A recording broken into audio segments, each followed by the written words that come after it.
Hey guys, before the world learned to forget, before silence became the only witness, there were kingdoms that touched the sky and whispered to the stars. Not legends born from fevered imagination, not myths spun by firelight. These were memories, carved in stone, buried in sand, lost to time's patient and relentless hunger.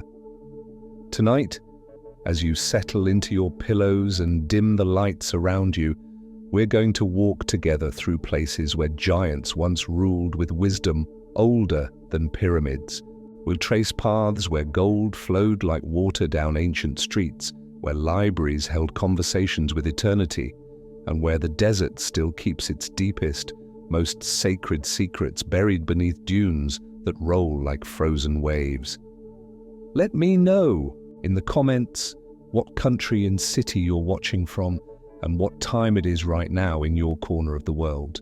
There's something beautiful about knowing we're all scattered across the globe, yet joined together in this quiet moment, listening to stories that time almost stole from us.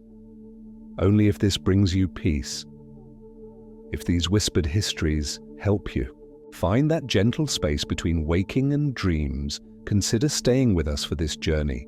No pressure, no urgency, just presence.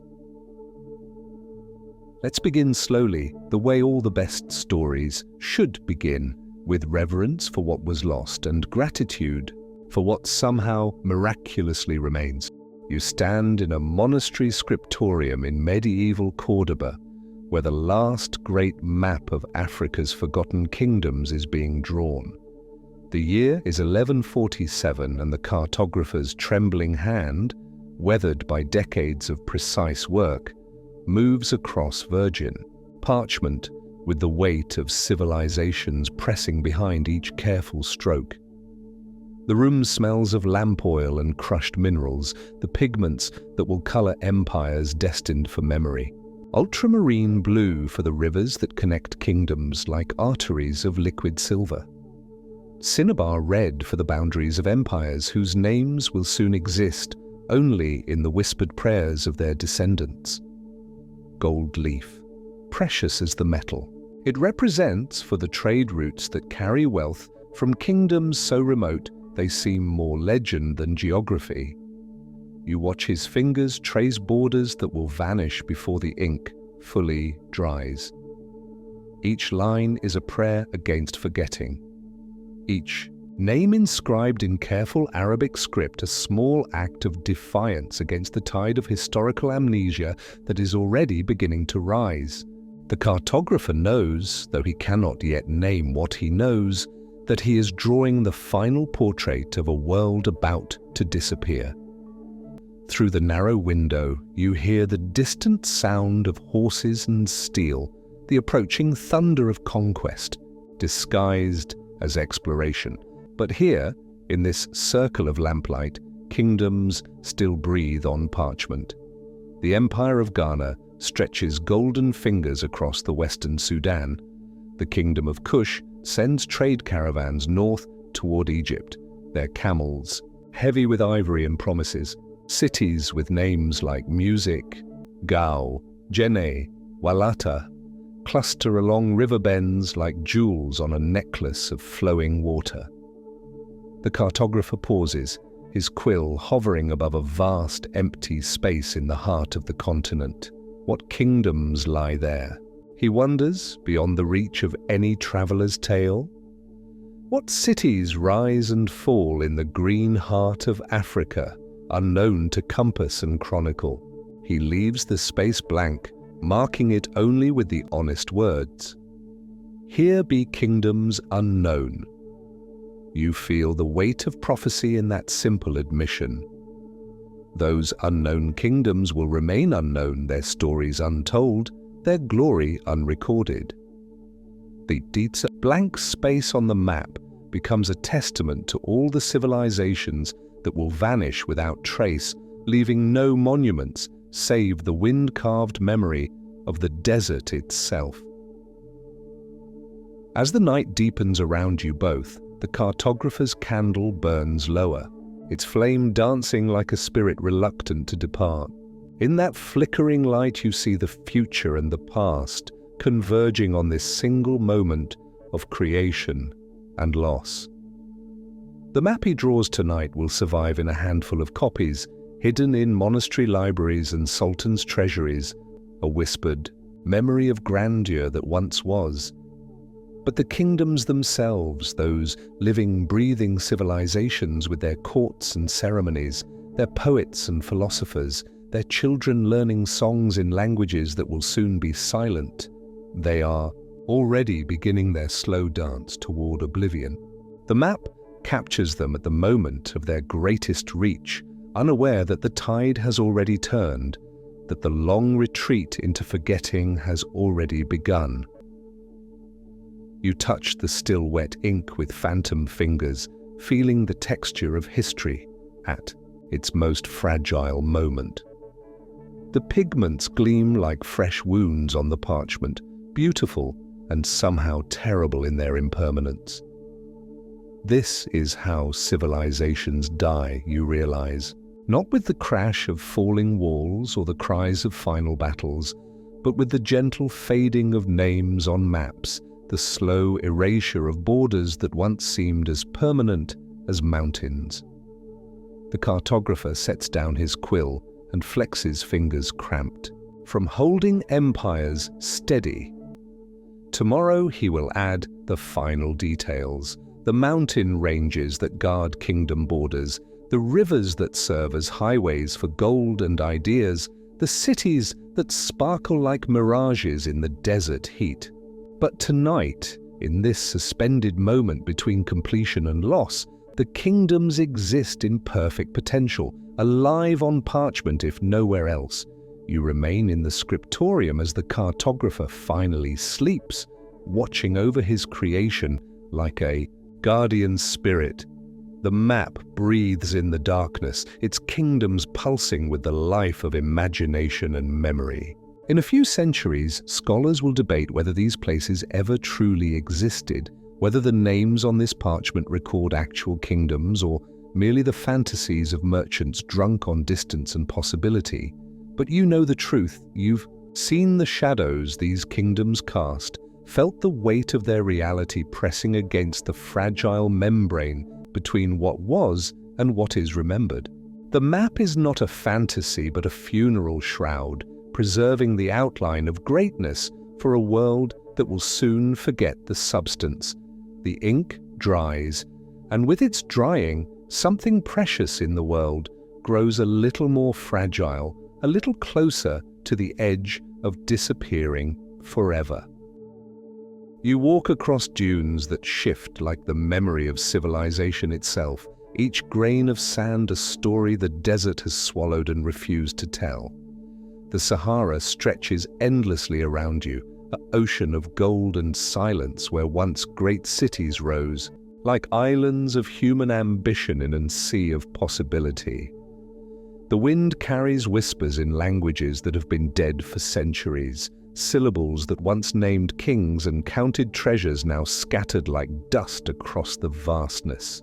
You pause and listen, trying to catch the words before they dissolve into the eternal sigh of sand against sand. Was that Arabic, Berber, or something older still, a tongue that spoke when the desert was green and rivers ran where now only mirages dance?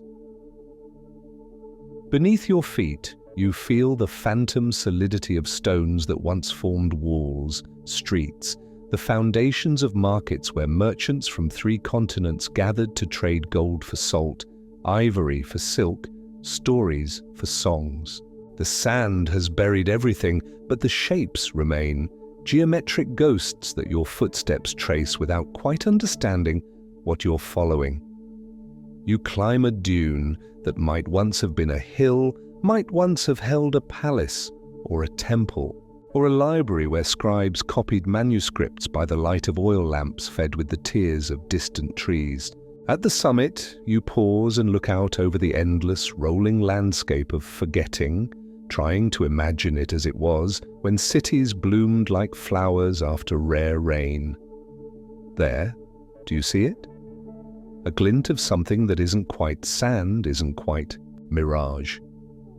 You approach carefully, the way one approaches a sleeping animal that might wake dangerous. It's a fragment of pottery, glazed in blue and green, decorated with patterns that speak of hands that understood beauty as a form of prayer. You hold it up to the dying light and see in its curves the echo of vessels that once held water, precious as gold, wine sweet as memory, oil that lit the reading of poems in dead languages. The pottery fragment is warm in your palm, holding the day's heat like a small sun. You imagine the hands that shaped it, perhaps a woman working clay while her children played in streets that are now buried beneath 20 feet of sand. Perhaps an artist who signed his work with symbols that no living scholar can read. Perhaps a child learning the craft from a grandmother whose own grandmother learned it from traditions stretching back to when the desert was a garden. As night falls around you, the temperature drops with the cruel swiftness that only deserts know. You wrap yourself in the phantom warmth of fires that once burned in courtyards you'll never see, in hearths that heated homes whose very location has been erased from the earth's memory.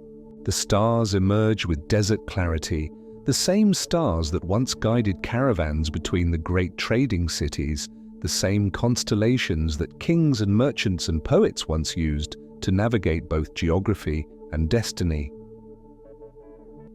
You hear them now, the ghost caravans moving across the night desert with the soft persistence of dreams.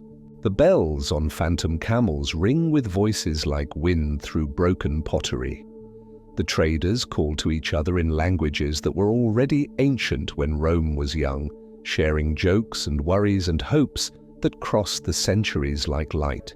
From distant stars, one caravan pauses near where you stand, and you smell the impossible fragrances they carry, frankincense from trees that grew when the world was younger, spices that lost their names along with the tongues that spoke them, perfumes distilled from flowers that bloomed in gardens now, buried beneath geological ages of forgetting. The caravan leader looks at you with eyes like wells that remember water, and in his gaze you see the weight of all the cities his route once connected. Timbuktu, where books were more precious than gold, and scholars debated the nature of infinity while counting profits in languages of mathematics that bridged cultures like golden bridges. Gao, where the Niger River bent its back to carry the commerce of continent. Walata, where salt from the heart of the desert met gold from the edge of forests that stretched beyond the reach of maps. He nods to you, this phantom merchant, and you understand that he recognizes you as another wanderer. Between what was and what is remembered, the caravan moves on, fading into the darkness like smoke from a fire that burned out centuries ago, leaving only the faint scent of incense and the gentle music of bells that ring in the spaces between heartbeats. You remain on the dune as the night deepens, feeling the desert's vast patience. This is how the Sahara keeps time, not in minutes or years, but in the slow erosion of mountains, the gradual shift of dunes that bury cities, and then, millennia later, sometimes reveal them again like gifts from the earth's deep memory. The sand beneath you shifts slightly, and for a moment you feel something solid, perhaps the corner of a building, perhaps the edge of a road that once carried the footsteps of people whose names were never written in any history book that survived. The sensation passes, but the knowledge remains. You are walking on layers of human ambition, standing on the compressed dreams of civilizations that reached toward heaven and found only sky. Dawn approaches with the desert's gift of impossible colors, rose and gold and purple that would shame any earthly treasure. As the first light touches the dunes, you see them for what they are, Not empty wasteland, but a vast necropolis, a cemetery of cities where the headstones are made of silence and the epitaphs are written in languages of wind and patience. The pottery fragment in your hand catches the morning light and gleams like a small blue flame. It is your only proof that any of this was real, this fragment of someone's daily life, this echo of hands that shaped clay into beauty while their civilization crumbled around them with the slow inevitability of all human things. You place the fragment carefully back on the sand, returning it to the desert's keeping. It will travel with the dunes, perhaps, carrying its small burden of proof across landscapes of forgetting until some future wanderer finds it and wonders, as you wonder now, about the lives it represents and the kingdoms it remembers. Each grain of sand was once a brick, you think, watching the wind sculpt new patterns in the endless canvas of the desert. Each silence was once a song, each emptiness once a promise that someone, somewhere, would remember. You stand in the shadow of pyramids that pierced the Nubian sky like prayers carved in stone, their peaks catching the last golden light of an empire's longest day. These are not the familiar monuments of Egypt's northern reaches, but something older, stranger, pyramids built by black pharaohs whose names were struck from northern records, whose golden death masks were melted down to pay for wars that history forgot to record. The kingdom of Kush stretches around you in all directions, from the cataracts of the Nile, where granite teeth bite the water, into white foam, south to lands, where even the pharaoh's maps end in speculation and wonder. This is the moment of the kingdom's greatest reach, when Kushite rulers wear the double crown of Egypt and Nubia both, when their armies march north to Memphis and their tribute flows south to Meroe like golden rivers through a landscape of triumph. But you can smell the change in the desert wind, can feel the subtle shift in the way shadows fall across the temple courtyards. This golden twilight is exactly that, the last perfect light before darkness begins its patient conquest. The kingdom reaches its greatest extent just as the forces that will destroy it begin to gather like storm clouds beyond the horizon of today's glory. You walk through the royal cemetery at Nuri, where generations of Kushite rulers sleep beneath pyramids, smaller but somehow more intimate than their Egyptian cousins. These monuments speak in a different architectural language, one that remembers both the grandeur of pharaonic tradition and something uniquely African, something that grows from the red earth of Nubia like fever trees reaching toward impossible sky.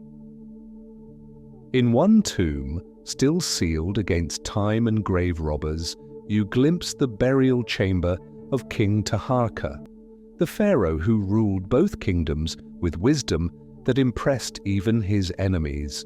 His golden funeral mask catches light from sources that no longer exist.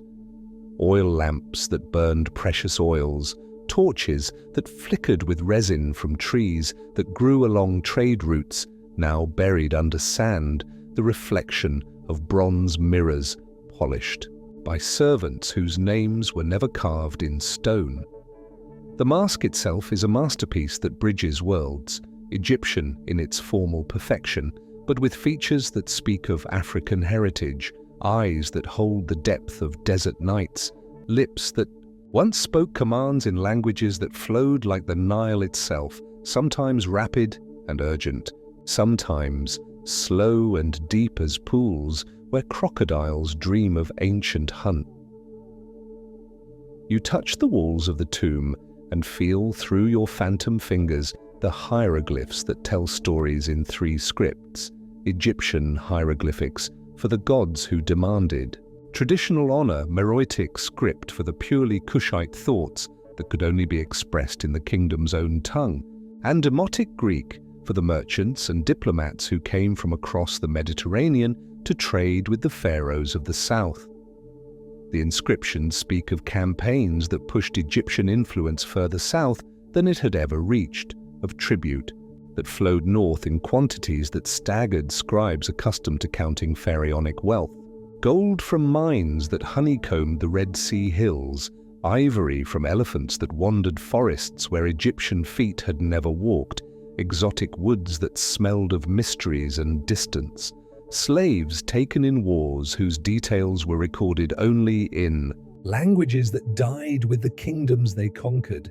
But between the lines of triumph, you read the first whispers of decline. The campaigns grow shorter, the tribute lists more modest, the royal names less familiar to northern scribes who are already beginning to think of Kush as a footnote to Egyptian glory rather than its equal partner. The golden tide that lifted the kingdom to unprecedented heights is beginning its slow retreat, leaving behind only the high watermarks carved in stone. You climb to the summit of the highest pyramid and look north toward Egypt, south toward the heart of Africa. From this vantage point, you can see the kingdom's impossible reach, provinces that extend from Mediterranean-influenced culture in the north to purely African traditions in the south, a political achievement that required diplomatic genius to maintain and military strength to defend. But you can also see the fractures beginning to show.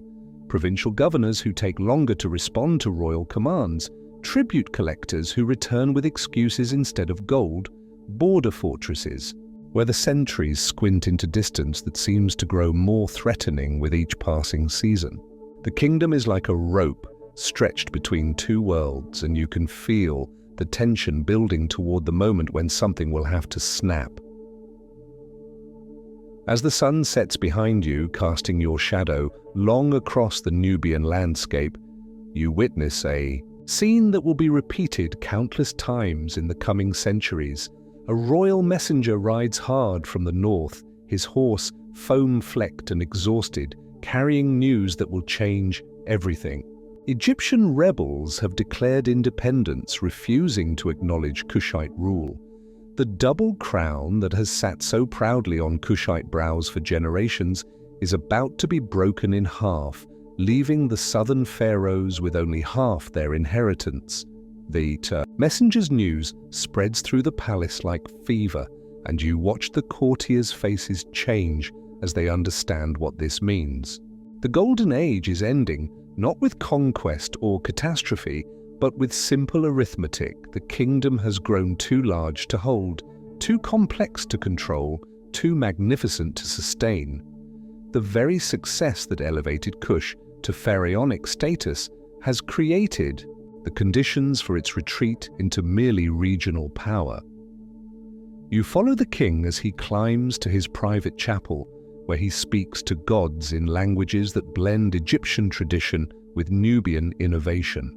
His prayers are not for victory, he is too wise to believe that the old glory can be restored, but for wisdom in managing decline, for the strength to retreat with dignity intact, for the grace to transform inevitable loss into something that might, with patience and skill, become a different kind of greatness. The stars emerge above the desert as they have for thousands of years, indifferent to the rise and fall of kingdoms, constant witnesses to the slow dance of human ambition across landscapes that measure time in geological ages rather than royal dynasties. The same constellations that guided Kushite armies to victory now illuminate their strategic withdrawal. The same desert wind that once carried news of triumph now whispers of accommodation and adaptation. The golden twilight deepens toward true darkness, but it is not an ending, it is a transformation. The kingdom of Kush will endure for centuries more, will adapt and survive and even flourish again, but never with quite this reach, never with quite this impossible dream of ruling two worlds at once. The Black Pharaohs will become memories, their names erased from northern monuments, their achievements relegated to archaeological speculation. But here, In this moment suspended between glory and twilight, they are still gods walking among mortals, still rulers of an empire that spans continents, still the inheritors of both Egyptian grandeur and African wisdom. The Nile flows on, carrying secrets southward to lands that remember what the North chose to forget.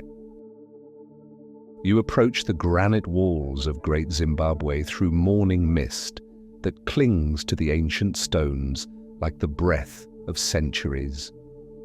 These walls rise from the African highveld with the authority of mountains, but you know they were built by human hands, hands that understood stone as a language, architecture as poetry, and permanence as the highest form of prayer.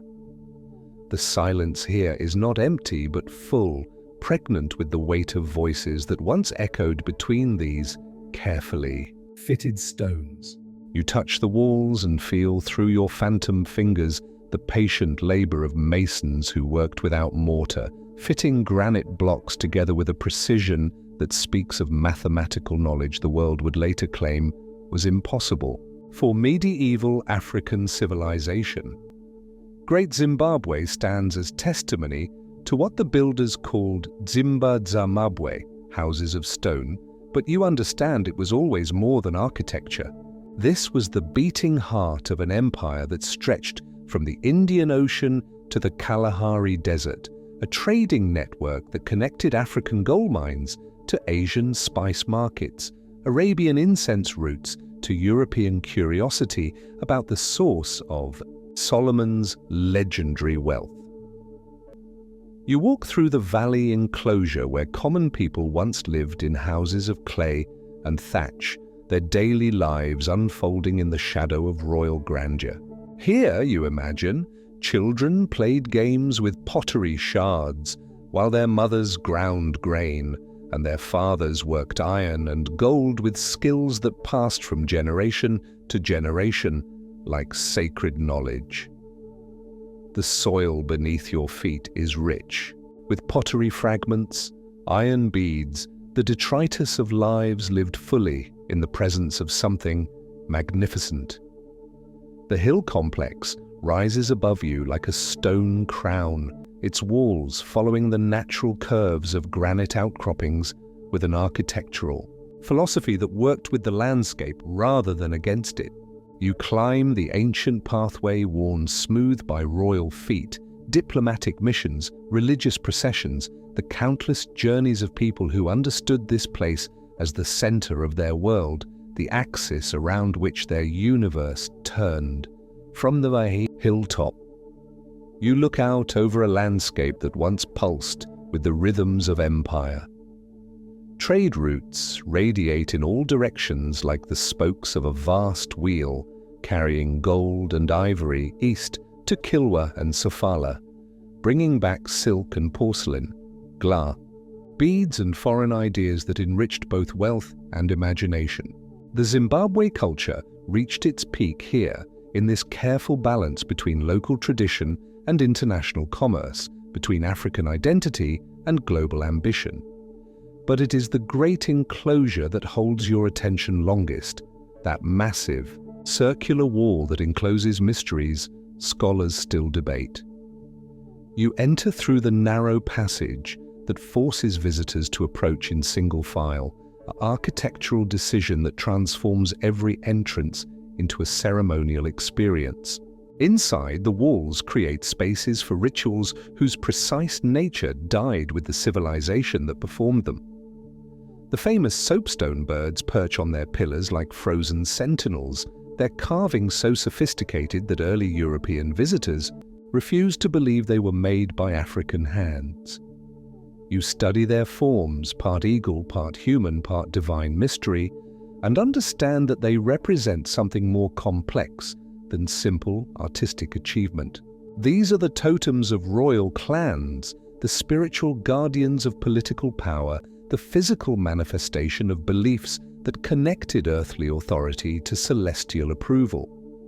You walk among the ruins of what were once elaborate stone structures, the king's residence, quarters for multiple wives, storage areas for the gold and ivory that flowed through Great Zimbabwe like blood through arteries. The stones remember the weight of roofs they once supported, the pressure of walls that once defined private spaces, the heat of hearth fires that once warmed royal conversations in languages that have left no written record. The absence of written records is itself a form of silence that speaks volumes. Great Zimbabwe flourished during centuries when literacy was spreading across much of Africa, when Timbuktu's libraries were famous across 3 continents, when Ethiopian scribes were copying religious texts in languages that bridged African tradition and global scholarship. Yet here, at the heart of one of Africa's greatest medieval civilizations, knowledge was preserved in memory, passed down through oral traditions that proved more fragile than the stones that housed them. You sit in what might have been the royal court and imagine the conversations that once echoed here, negotiations over trade routes, diplomatic discussions with envoys from distant kingdoms, the daily business of ruling an empire that depended on maintaining relationships across thousands of miles of challenging terrain. The king who sat here commanded loyalty through prestige rather than force, wealth rather than conquest, the subtle power of being essential to everyone's prosperity. The gold that built Great Zimbabwe's influence came from mines scattered across the Zimbabwe plateau, worked by people whose technology was sophisticated enough to follow ore veins deep underground, to separate precious metal from rock with techniques that produced gold pure enough to compete in international markets. You imagine the miners returning at sunset, their day's work measured in flakes and nuggets that would eventually find their way to Indian Ocean ports, to Arabian markets, to the treasuries of sultans who never knew the names of the African hands that gathered their wealth from ancient rock. As afternoon shadows lengthen across the stone ruins, you witness the slow process by which civilizations begin their retreat from greatness. It starts with small changes, trade routes that shift toward more convenient ports, gold mines that begin to play out, neighboring peoples who develop their own trading relationships and no longer need Zimbabwe's intermediary services. The decline is so gradual that each generation might not notice it, might attribute temporary setbacks to bad weather or political misunderstandings rather than fundamental shifts in the economic forces that built their world. The stone walls that once enclosed a thriving city gradually enclose emptiness. The buildings that once housed thousands of people begin to shelter only wind and memory.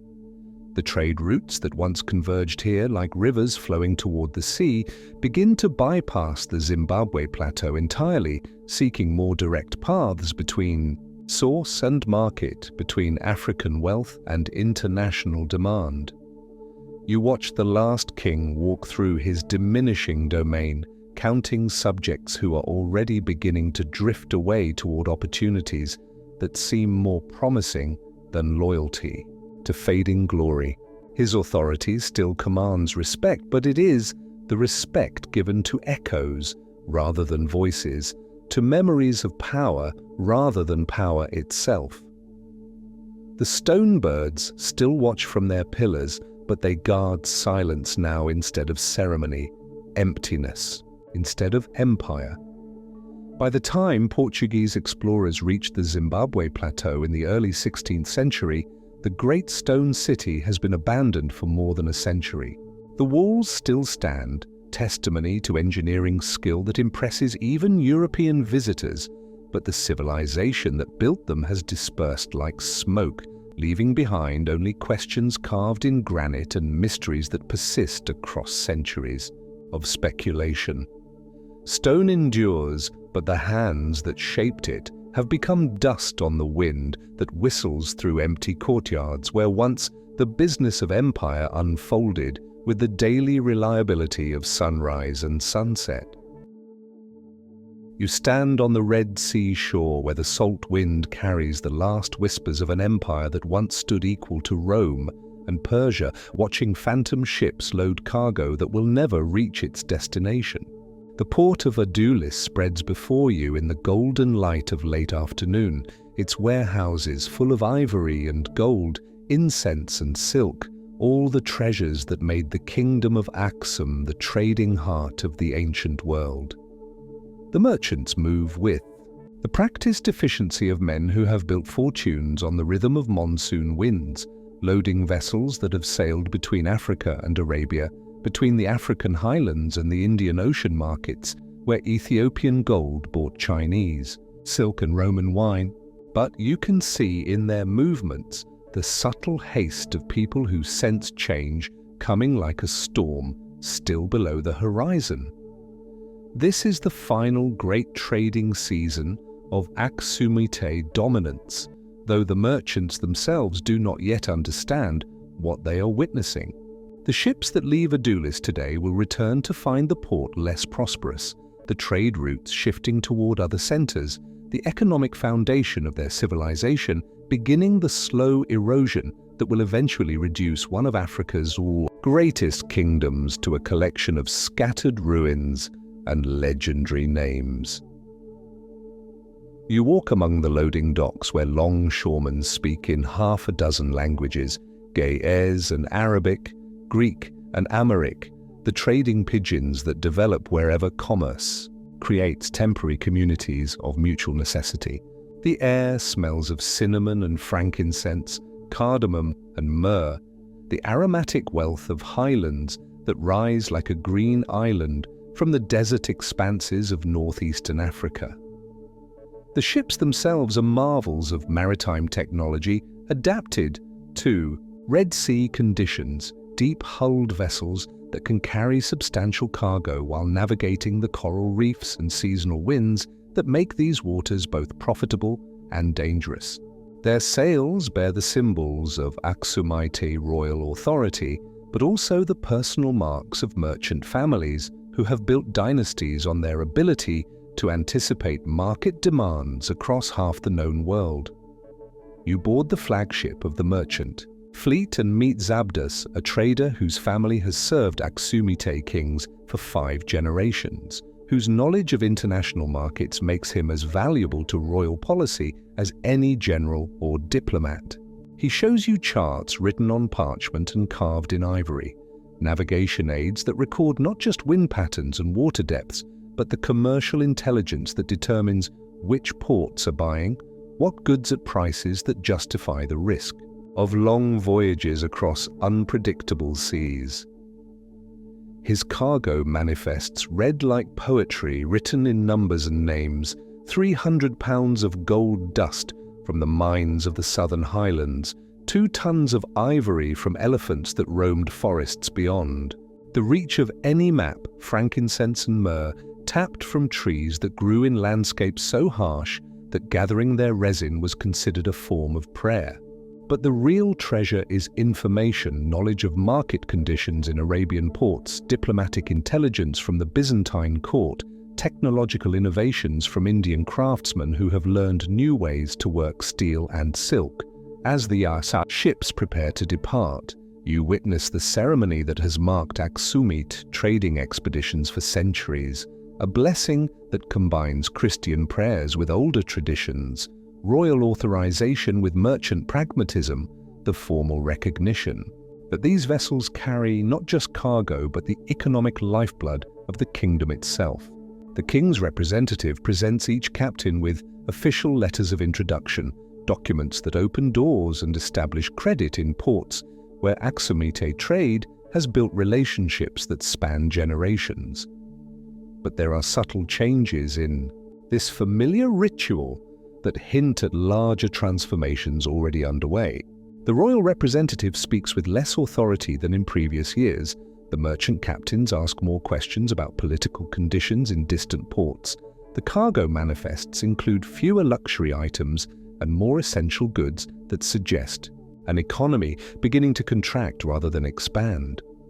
You sail with the fleet as it moves north through waters that have carried Aksumite commerce for 8 centuries, past coastal landmarks that serve as navigation aids and symbols of the kingdom's maritime reach. The Red Sea narrows toward the Arabian Peninsula like a funnel, concentrating all the trade between Africa and Asia. And for generations, Aksum has controlled the African side of that funnel with a combination of military power and commercial expertise that made it indispensable to international trade. The obelisks of Aksum still pierce the highland sky behind you, those towering stone monuments that mark royal graves and proclaim the kingdom's permanence to anyone who approaches from land or sea. The tallest obelisk stands 97 feet high, carved from a single piece of granite with a precision that speaks of engineering knowledge sophisticated enough to handle projects that challenge even modern capabilities.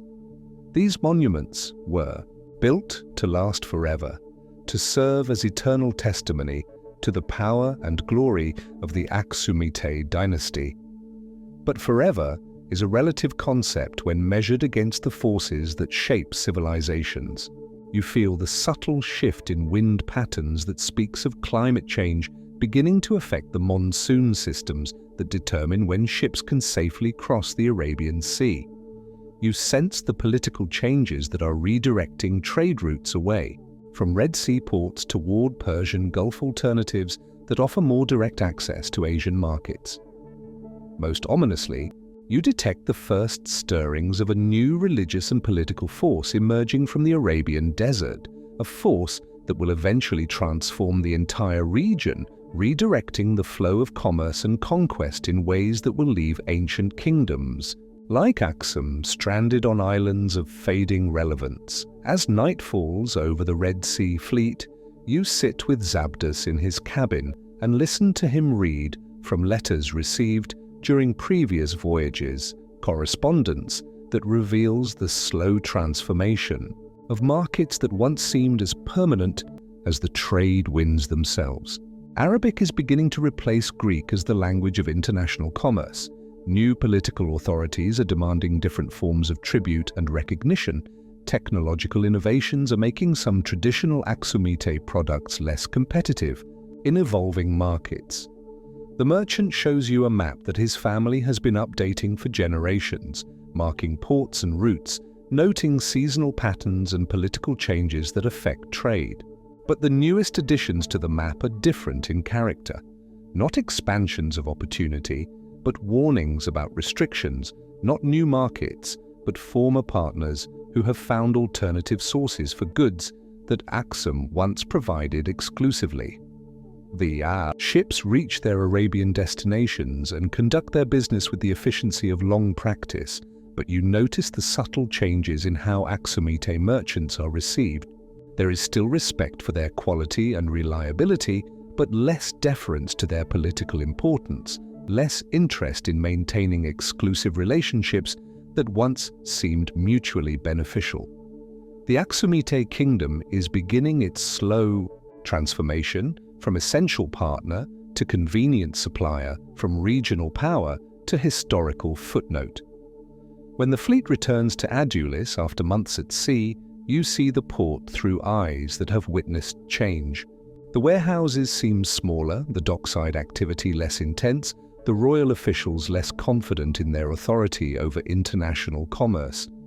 The kingdom's economy is entering a phase of managed decline that will stretch across centuries, a gradual retreat from greatness that few will recognize until it has become irreversible. Zabdas walks through his family's warehouses, counting inventory that represents not just commercial value, but the accumulated wisdom of generations who understood trade as a form of diplomacy, commerce as a bridge between cultures, profit as the foundation of political influence.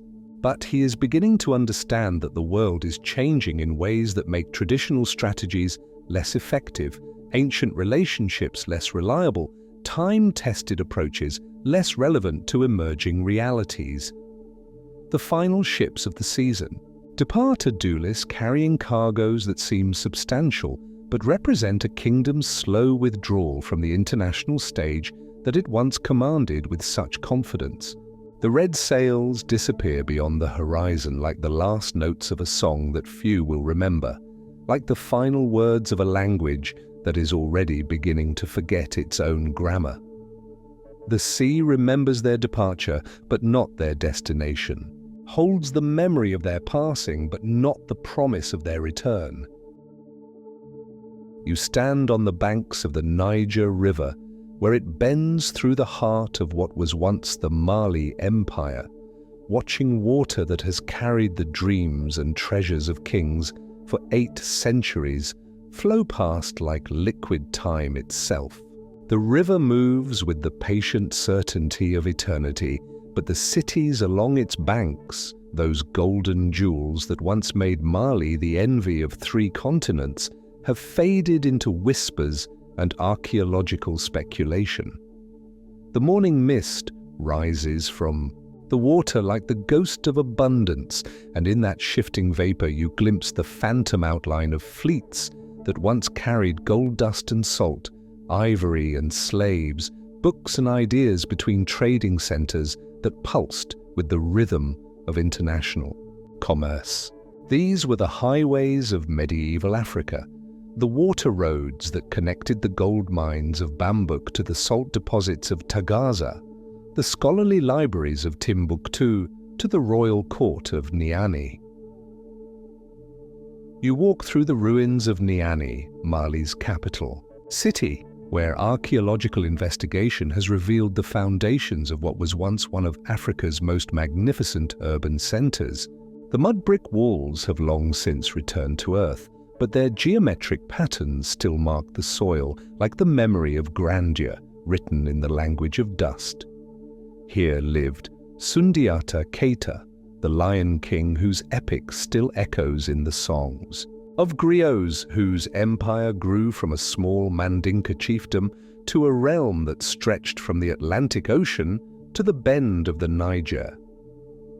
But it is the ghost of Mansa Musa that haunts these riverbanks most persistently, the emperor whose legendary pilgrimage to Mecca in 1324 introduced the medieval world to African wealth on a scale that staggered European and Asian imagination. You watch his phantom caravan preparing for that journey that would change history's understanding of African power. 60,000 people, 80 camels carrying 2 tons of gold, an entourage so magnificent that it took chroniclers from Cairo to Baghdad decades to fully comprehend what they had witnessed. The caravan stretches along the river like a golden serpent preparing to cross the Sahara, each loaded camel representing wealth that most kingdoms could not accumulate in generations of careful governance. But you understand that this display of abundance is also the beginning of Mali's decline, that the very gesture meant to demonstrate the empire's permanence will trigger economic consequences that undermine its foundation. You follow the caravan's route north across the Sahara, watching Mansa Musa distribute gold with such generosity that he destabilizes the economies of every city he visits. In Cairo, he gives away so much gold that the metal's value doesn't recover for a decade. In Mecca, his largesse becomes the stuff of legend, his name entering Arabic chronicles as synonymous with impossible wealth. But each handful of gold he distributes is wealth that will never return to Mali, capital that might have built lasting infrastructure instead of temporary reputation. The return journey tells a different story, the same caravan but smaller. Now less magnificent, forced to borrow money in Cairo because even the richest man in the world can exhaust his treasury through excessive generosity. The symbolic weight of this reversal will haunt Mali for generations, marking the moment when the empire's wealth began flowing outward faster than the gold mines could replenish it. You return to the Niger River and witness the slow transformation of the trading cities that were Mali's economic foundation. Djenné, the great market center, where merchants from across West Africa gathered to exchange gold for salt, goods for ideas, local products for international luxuries, begins its gradual slide from essential hub to regional center to historical memory. The Great Mosque still dominates the city's skyline, its mud brick architecture, speaking of a building tradition that understood permanence as something achieved through constant renewal rather than eternal materials. In Timbuktu, you walk through the streets where manuscripts were once more valuable than gold, where scholars from across the Islamic world came to debate philosophy and copy texts, where the accumulated knowledge of centuries filled private libraries that rivaled the great collections of Baghdad and Cordoba. The city's reputation for learning made it a pilgrimage destination for intellectuals, African Athens, where Mandinka wisdom met Arabic scholarship in synthesis that enriched both traditions. But the manuscripts are beginning their own diaspora, scholars departing for courts that offer more security and better patronage, libraries dispersing as political stability gives way to the chaos of succession disputes and provincial rebellions. The salt routes are shifting towards centers that offer more reliable protection. The gold trade is developing new networks that bypass Mali's traditional middleman role. You sit in the ruins of what was once Mansa Musa's palace and imagine the conversations that once took place in these courtyards, diplomatic negotiations with envoys from North African kingdoms, trade agreements with merchants who traveled thousands of miles to access Mali's gold, scholarly discussions that bridged African oral tradition and Islamic written culture. The empire's power rested on its ability to serve as broker between different worlds, translator between different cultures, bridge between different forms of wealth and wisdom. The palace gardens have long since returned to savanna, but you can still trace the irrigation channels that once carried Niger River water to trees that bore fruit from across the known world, dates from North Africa, citrus from the Mediterranean, spices from lands so distant their names existed only in the accounts of the most traveled merchants. These gardens were statements of power that transcended mere politics, demonstrations that Mali's influence could make the desert bloom and bring the world's abundance to a single courtyard in the heart of Africa. As evening approaches, you watch the sun set over the Niger like a disk of gold sinking into the water that carried so much actual gold toward markets that transformed African minerals into international influence.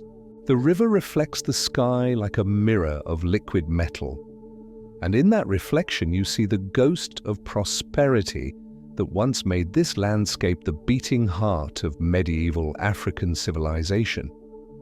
The decline is visible in details that accumulate, like sediment, trade routes that shift toward more convenient alternatives, provincial governors who take longer to respond to royal commands, gold mines that begin producing less as the richest deposits are exhausted and new discoveries fail to match the abundance of earlier generations. Mali's empire was built on the fortunate convergence of mineral wealth and geographic position, but both advantages are proving temporary in ways that imperial planners never anticipated.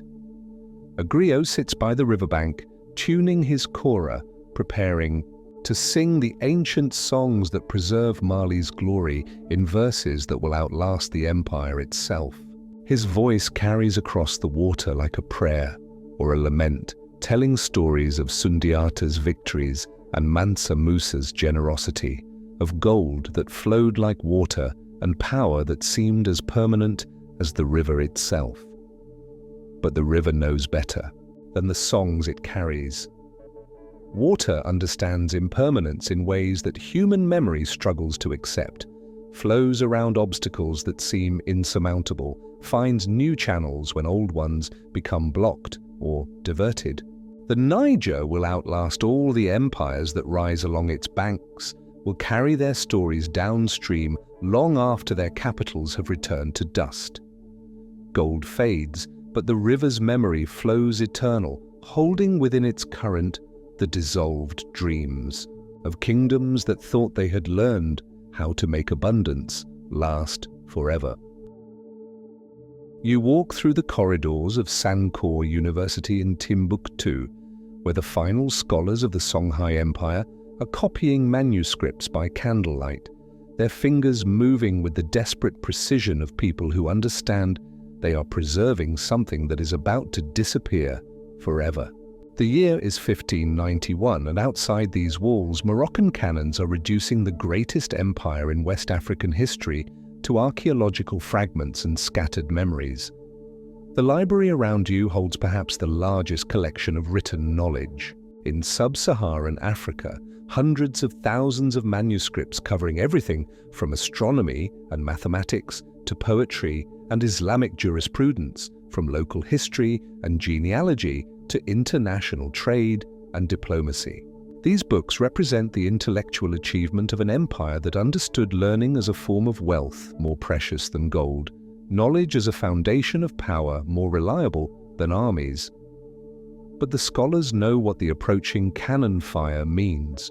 The Songhai Empire, which has dominated the Niger River bend for over a century, which has extended from the Atlantic Ocean to the borders of modern-day Nigeria, which has made Timbuktu synonymous with learning and Gao synonymous with power, is about to end, not with the slow decline that characterized Mali, but with the sudden violence of superior military technology. You watch the scribes work with the concentrated intensity of people who know their time is measured in hours rather than years. Some are copying texts onto smaller, more portable formats. Others are carefully removing the most valuable manuscripts from their shelves, preparing to smuggle them out of the city before the Moroccan forces complete their conquest.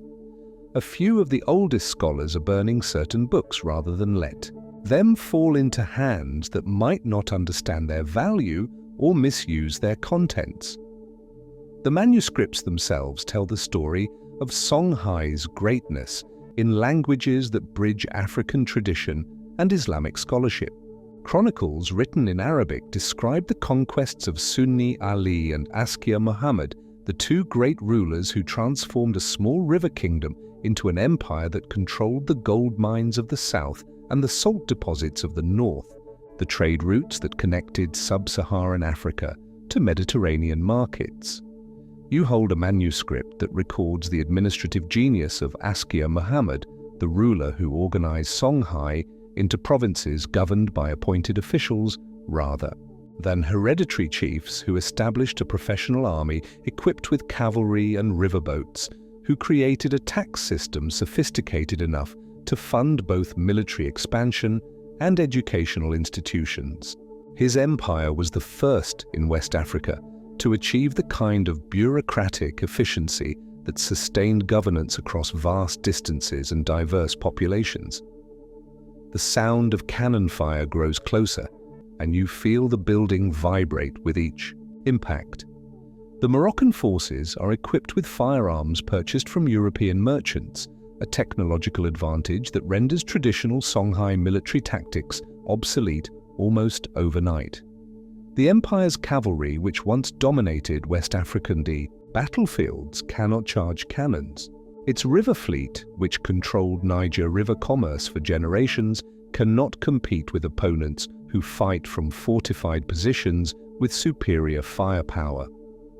In another part of the library, you find manuscripts that record Songhai's golden age under Askia Muhammad's rule, descriptions of diplomatic missions to Cairo and Mecca, trade agreements with North African kingdoms, scholarly exchanges that brought international knowledge to Timbuktu while spreading Songhai influence across the Islamic world. The empire had achieved the delicate balance between African identity and international integration, maintaining local traditions while participating fully in the broader intellectual and commercial networks of the medieval world. A young scribe approaches you carrying a manuscript case made of leather and wood designed to protect books during long journeys across dangerous terrain. Inside are copies of the most essential texts, the Tarikh al-Sudan and Tarikh al-Fatash, the historical chronicles that record West African history from African perspectives, that preserve the names and achievements of rulers who would otherwise be forgotten by histories written elsewhere. These must survive, he tells you in Arabic, touched with the accent of the Niger Bend. Whatever happens to the empire, whatever happens to the city, these stories must reach places where they can be preserved and remembered. Future generations must know that we were here, that we built something magnificent, that we were not the empty land that others will claim to have discovered. You follow him through secret passages that connect the university to private houses, through escape routes planned by scholars who understand that libraries have always been targets in times of conquest, that knowledge is often the first casualty of political transformation. The manuscripts are distributed among families who will hide them in wells, bury them in courtyards, conceal them in walls, where they might survive until political conditions allow them to emerge again. As you move through the city, you witness the final hours of Songhai imperial authority. Officials are burning administrative records rather than let them reveal the empire's governing secrets to its conquerors.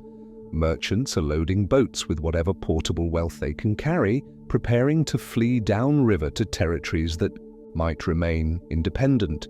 Soldiers are abandoning their posts, understanding that courage cannot overcome cannons and that honor requires survival rather than futile resistance. In the royal palace, you find Askia Ishak, Iktu, the last great ruler of Songhai, receiving reports that make clear the hopelessness of his situation. The Moroccan forces have superior weapons, better organization, and the crucial advantage of fighting a single campaign, while he must defend an empire that stretches across thousands of miles of difficult terrain. His advisors recommend retreat, regrouping guerrilla warfare that might preserve some remnant of independence in the empire's remote provinces. But the emperor understands that this is not a temporary setback, but a fundamental shift in the balance of power. The age when African empires could compete as equals with North African kingdoms is ending, not because of any failure of African civilization, but because of technological changes that favor societies with better access to European firearms and military advisors. The conquest of Songhai marks the beginning of a new era in which African political independence will become increasingly difficult to maintain. The final battle takes place at Tondibi, where the Songhai army makes its last stand against forces that represent not just Morocco, but the technological and military transformation of African warfare. You watch from a distance as cavalry charges break against cannon fire, as traditional weapons prove inadequate against opponents who have mastered the art of gunpowder warfare, as an empire dies not from internal weakness, but from external pressure, applied with superior force. The aftermath is swift and devastating. Timbuktu falls within weeks, its scholars dispersed, its libraries scattered, its role as a center of learning effectively ended. Gao, the imperial capital, becomes a provincial city under foreign rule. The administrative system that held the empire together dissolves as appointed officials flee or switch allegiance to the new order. But in hidden places throughout the former empire, the manuscripts survive. Families guard them like sacred relics, passing them down through generations of secret custody, preserving the intellectual achievement of Songhai even as its political independence disappears into the realm of memory and legend. Knowledge outlasts kingdoms, but only barely, and only through the courage of individuals who understand that some things are worth more than personal safety, that the preservation of wisdom justifies almost any risk, that future generations have the right to know what their ancestors achieved in ages when Africa's greatness was visible to the entire world. The monsoon winds carry more than rain across the Indian Ocean. They carry whispers of cities that once gleamed like jewels along Africa's eastern shore, where coral stone rose from turquoise waters and gold flowed as freely as the tide. You stand now on the ruins of Kilwa Kisiwani, where the Sultan's palace once commanded trade routes that stretched from Madagascar to Mumbai, from the Persian Gulf to the Chinese ports that seemed as distant as the stars. The coral stone beneath your feet tells stories in a language older than Swahili, older than Arabic, older than the Portuguese cannons that would one day silence these prosperous harbors forever. Each block was cut from living reef, shaped by hands that understood the ocean's rhythm, fitted together by minds that grasped the mathematics of maritime empire. The builders of Kilwa didn't just construct buildings, they crafted a civilization that breathed with the tides, that inhaled prosperity with the northeast monsoon and exhaled culture with the southwest winds. Walk through the ruins of the Great Mosque, where traders from Persia knelt beside merchants from India, where African gold was blessed before beginning its journey to distant lands. The mihrab still points toward Mecca, but the voices that once filled this sacred space with prayer have been absorbed into the coral walls, their echoes mixing with the endless conversation of waves against stone. This was more than a place of worship. It was the spiritual heart of a commercial empire where faith and fortune intertwined like the intricate patterns carved into the mosque's ancient walls. The palace complex spreads before you like a stone garden, its courtyards once filled with the music of fountains and the rustle of silk robes. Here, the Sultan of Kilwa held court over an empire that existed not in conquest, but in connection, not in armies, but in ships that carried more than cargo. They carried ideas, languages, technologies, dreams. The palace walls witnessed negotiations, conducted in a dozen tongues, treaties written on parchment that would cross oceans, marriages arranged between families separated by continents, but united by the golden thread of trade. Follow the ancient harbour road toward what remains of the docks, where dhows once bobbed like sleeping birds, their holds heavy with ivory, gold, copper, and iron.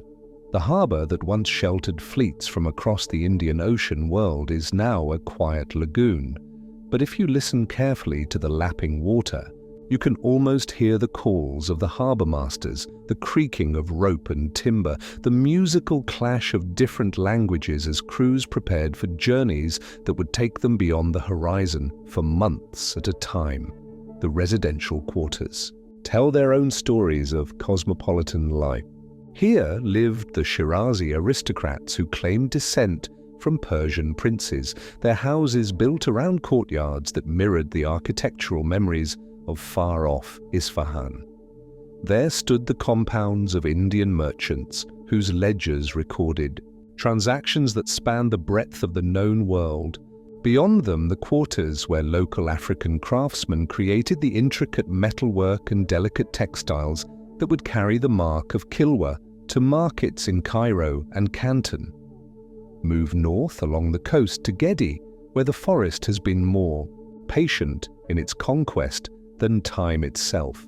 The ruins here emerge from green darkness like the bones of some magnificent creature, their coral stone walls now home to colonies of tree roots that have learned to read the ancient blueprints.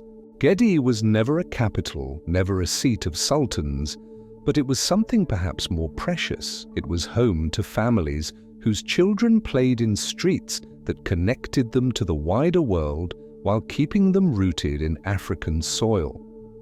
The mosque at Gedi still stands, its minaret now crowned with a centuries-old baobab tree whose roots have grown down through the stone like searching fingers. This marriage of architecture and nature speaks to something profound about the Swahili civilization. It was never separate from the natural world, but always in conversation with it, always listening to what the wind and water and growing things had to teach about the art of living well. The houses of Gedi reveal the intimate details of lives lived in the intersection between cultures. Here, Chinese porcelain shared shelf space with local pottery. Persian carpets covered floors of coral stone, Indian spices seasoned African grains. The children who grew up in these houses were citizens of the world before such a thing was thought possible, speaking Swahili at home, Arabic in the mosque, Persian in the marketplace, and perhaps a dozen other languages when traders from distant lands came calling. The wells of Gedi still hold water, though the hands that drew from them have long since returned to dust. These wells were more than sources of fresh water. They were gathering places where news was shared, where the oral libraries of Swahili culture were maintained through storytelling, where young people learned the complex etiquette of a society that had to balance the customs of many peoples while maintaining its own distinctive character. As evening falls over these ruins, you can almost see the ghost lights of oil lamps flickering in windows that no longer exist, almost hear the call to prayer echoing from minarets that have become homes for birds, almost smell the incense and spices that once filled the night air with promises of prosperity. The Swahili coast was never just about trade, it was about transformation, about the magical process by which contact between cultures creates something entirely new, something that belongs fully to none of its parent traditions, yet honors all of them. The tide comes in twice daily, as it has for centuries, lapping at stones that once formed the foundations of palaces, carrying away tiny fragments of coral that once sheltered the dreams of merchants and sultans and craftsmen and scholars. But perhaps the ocean doesn't take these fragments away. Perhaps it carries them to distant shores where they settle into new foundations, where they become part of new stories, where the civilization of the Swahili coast continues its eternal journey across the waters that connect all lands, all peoples, all dreams of what the world might become when cultures meet in peace and mutual prosperity. 10,000 feet above sea level, where the air grows thin and the sky seems close enough to touch, you discover churches carved not from quarried stone, but from the living rock of creation itself. Lalibela rises around you like a prayer made manifest, each building a word in a conversation between human hands and divine inspiration that has continued for 8 centuries without pause. This is not architecture as the world typically understands it. This is sculpture on the scale of mountains, faith given form through the patient removal of everything that is not sacred. King Lalibela dreamed of building a new Jerusalem in the highlands of Ethiopia, far from the earthly Jerusalem that had fallen to Muslim armies in his lifetime. But his vision went beyond mere recreation. He sought to create something that would exist simultaneously in this world and the next, something that would allow pilgrims to walk in the footsteps of Christ without leaving African soil. The result was a complex of 11 churches, each carved downward into the volcanic rock, each connected to the others by tunnels and trenches that mirror the spiritual passages between earth and heaven.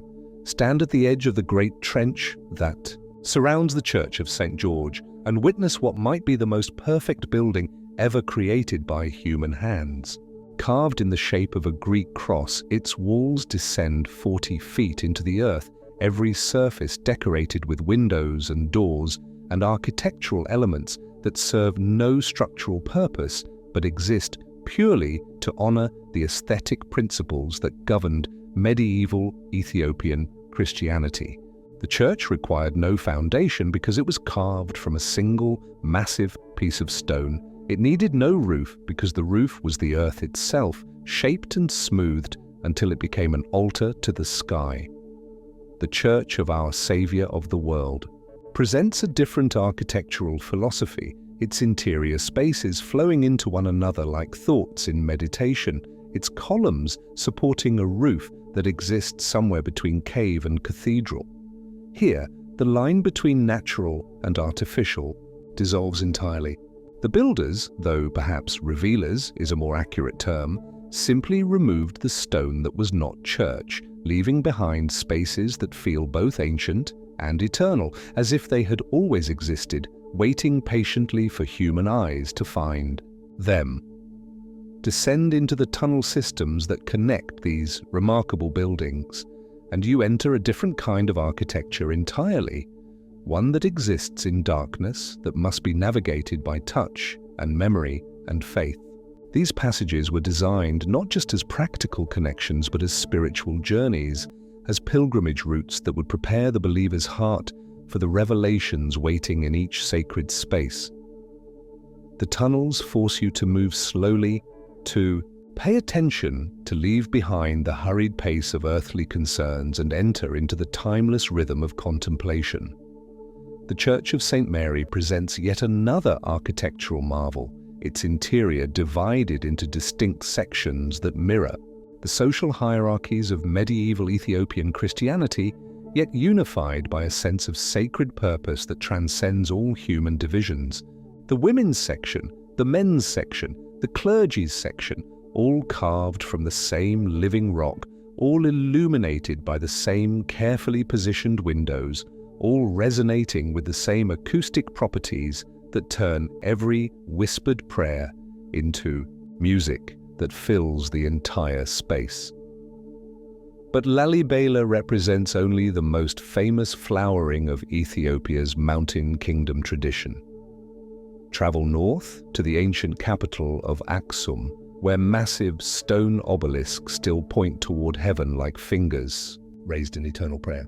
These monuments were old when Lalibela was young, carved by a civilization that considered itself the equal of Rome and Persia, that minted its own coins and maintained trade relationships with India and China centuries before European explorers would discover the Indian Ocean. The Aksumite obelisks represent a different understanding of sacred architecture, not buildings carved into the earth, but monuments that rise from it, reaching toward the celestial realm where the kings of Ethiopia claimed to rule by divine right. Each obelisk was carved from a single piece of granite, some rising over 100 feet into the mountain air, their surfaces decorated with architectural elements that suggest they were meant to represent multi-story buildings, perhaps palaces, or temples that existed in some heavenly dimension that the obelisks helped to make visible on earth. The Church of Our Lady Mary of Zion in Aksum claims to house the original Ark of the Covenant brought to Ethiopia by the Queen of Sheba after her legendary visit to King Solomon. Whether or not this claim has historical foundation, it speaks to something profound about Ethiopian Christianity's understanding of itself, not as a peripheral outpost of a Mediterranean religion, but as one of the original centers of biblical civilization, as legitimate heir to the promises made to Abraham and Moses and David. Journey east to the monastery of Debri Damo, accessible only by rope. Climb up a sheer cliff face, and you discover yet another expression of Ethiopia's mountain spirituality. Here, monks have maintained an unbroken tradition of worship and scholarship for over 15 centuries, their monastery library preserving manuscripts in Ge'ez, the ancient liturgical language of Ethiopian Christianity. The monastery itself seems to grow from the mountain, its buildings following the natural contours of the rock, as if they had been shaped by geological rather than human forces.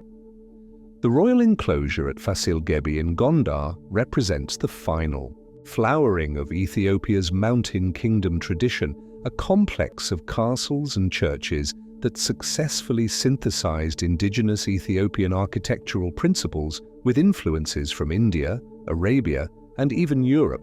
Built during the 16th and 17th centuries, these buildings demonstrate that Ethiopian civilization remained vital and creative even as European colonialism was reshaping the rest of Africa.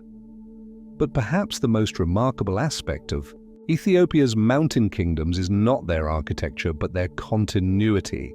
Unlike the other African civilizations explored in this journey, Ethiopian Christianity never entirely disappeared. never became merely archaeological. In churches carved from living rock 8 centuries ago, priests still conduct liturgies in languages that predate the fall of Rome. In monasteries perched on impossible peaks, scholars still copy manuscripts that preserve philosophical and theological traditions that connect directly to the earliest centuries of Christianity.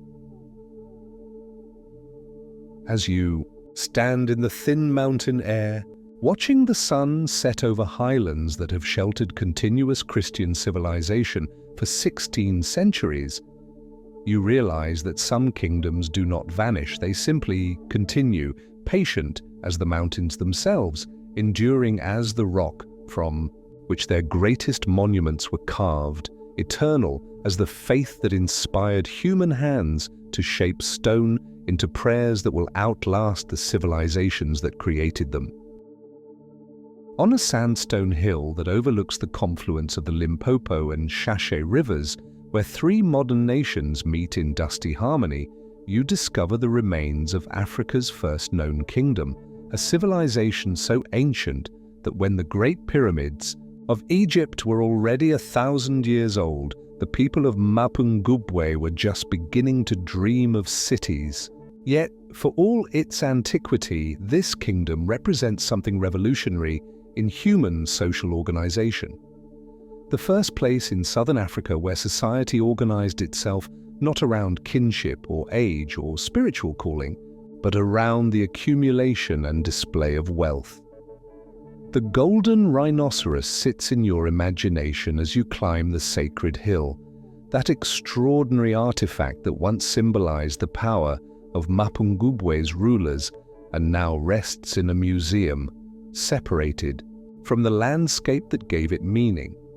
Only 8 inches long, crafted from paper-thin sheets of gold wrapped around a wooden core, the rhinoceros speaks to artistic sophistication that challenges every assumption about medieval African civilization. This was not merely decorative art, but royal regalia of the highest order, a symbol of power that drew its authority from the animal kingdom while asserting human mastery over the natural world. The hilltop itself tells the story of social stratification written in stone and earth. Here, on the summit that required a treacherous climb up rock faces and narrow ledges, lived the king and his immediate family, their elevated position both literal and metaphorical. The commoners lived in the valley below, their houses built of the same materials, following the same architectural principles, but forever separated from royal power by the vertical geography of divine kingship. This was not merely practical defense, it was theological architecture, a physical manifestation of the belief that some humans were closer to the ancestors, closer to the spiritual forces that controlled rain and fertility and prosperity. The king's palace on the hilltop was not large by the standards of later African kingdoms, but it represented something entirely new in southern African society. Private space that excluded rather than included, architecture that created hierarchy rather than community. The thick stone walls surrounded courtyards where royal ceremonies could unfold, hidden from common eyes, where the mystery of kingship could be maintained through carefully controlled revelation and concealment. Here, power learned to perform itself, to create theater that would transform ordinary human beings into divine intermediaries. The terraced gardens that once cascaded down the hillsides speak to agricultural sophistication that supported not just survival, but surplus, not just subsistence, but the leisure that makes artistic and intellectual achievement possible. The people of Mapungubwe were the first in their region to move beyond the egalitarian traditions of Iron Age farming communities, the first to create wealth that could be stored, accumulated, passed down through generations of increasingly powerful royal lineages. Descend to the valley settlements and you discover a different kind of archaeological story, one written in the remains of workshops where craftsmen created the trade goods that made Mapungubwe wealthy. Here, smiths worked iron into tools and weapons that would travel hundreds of miles along trade routes that connected the interior to the Indian Ocean coast. Here, potters shaped clay into vessels decorated with patterns that reveal aesthetic traditions stretching back centuries. Here, weavers created textiles from cotton that was among the first grown in southern Africa. But it was gold that truly transformed Mapungubwe from village to kingdom. The nearby goldfields provided the raw material for a transformation that went far beyond economics. Gold became the medium through which social relationships were redefined, through which some members of the community began to accumulate power that had nothing to do with age or wisdom or spiritual calling, and everything to do with control over precious resources. The golden rhinoceros represents not just artistic achievement, but social revolution.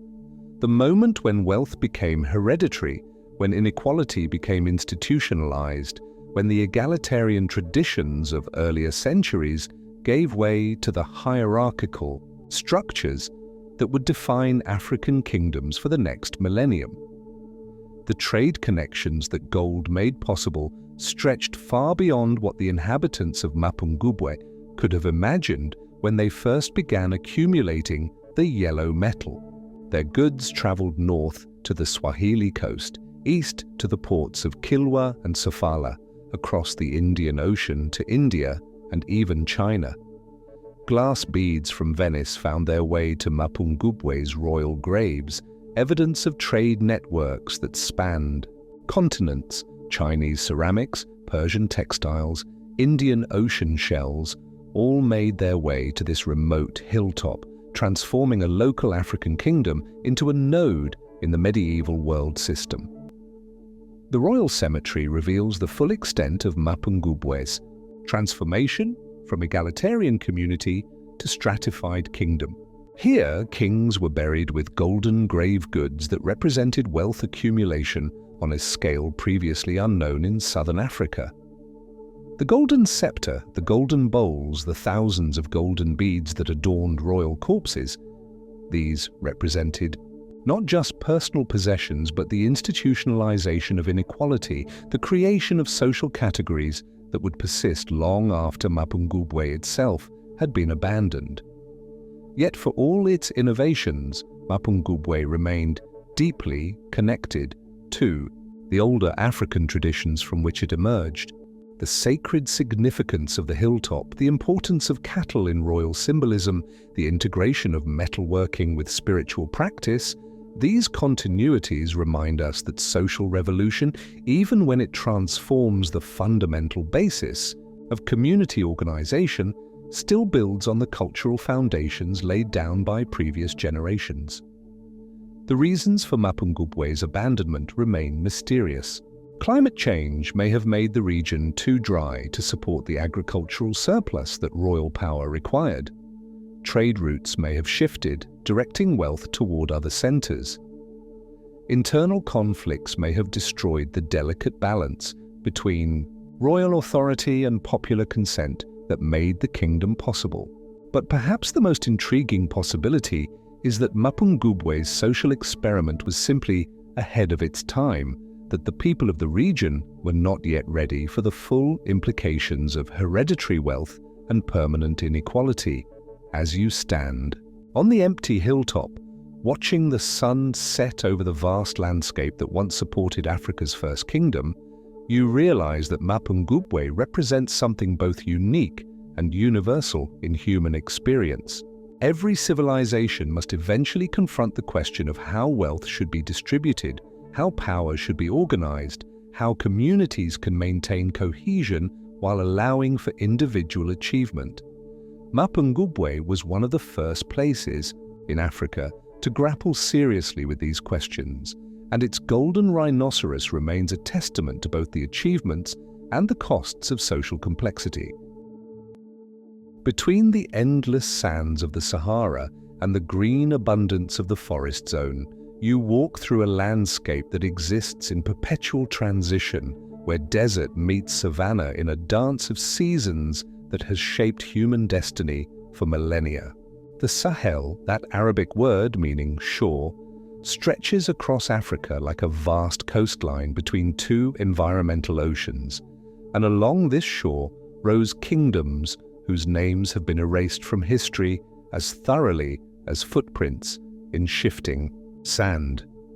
The rhythm of the Sahel determined everything about life in these forgotten kingdoms. During the wet season, when the annual rains transformed barren earth into grassland that could support vast herds of cattle and sheep, the kingdoms expanded southward, their influence flowing with the waters that filled seasonal lakes and brought life to dormant seeds. During the dry season, when the desert reclaimed what the rains had briefly conquered, political power contracted, consolidating around the permanent water sources that spelled the difference between survival and catastrophe. You pass through the ruins of Kumbi, once the southern terminus of the great trans-Saharan trade routes, where caravans arrived after weeks in the desert to find markets that offered everything the known world could provide. The city that once housed 50,000 inhabitants has returned to dust, but the layout of its streets can still be traced in the pattern of low mounds that mark where walls once stood. Here lived the merchants who served as intermediaries between the gold miners of the forest and the salt traders of the desert, who spoke a dozen languages and calculated exchange rates between currencies that ranged from cowrie shells to bars of iron to measures of gold dust. The mosque at Kumbi was built of stone when most buildings in the city were constructed of sun-dried brick, its minaret serving as both spiritual beacon and practical landmark for travelers approaching across the featureless vastness. The Friday prayers brought together a congregation that included Arabs from Morocco, Berbers from the Atlas Mountains, Soninka farmers from the river valleys, Fulani herders from the grasslands, and merchants whose origins spanned half the known world. This was Islam as practiced in the Sahel, not the imported religion of conquest, but a faith that had been thoroughly Africanized, adapted to local customs, and integrated with indigenous spiritual traditions.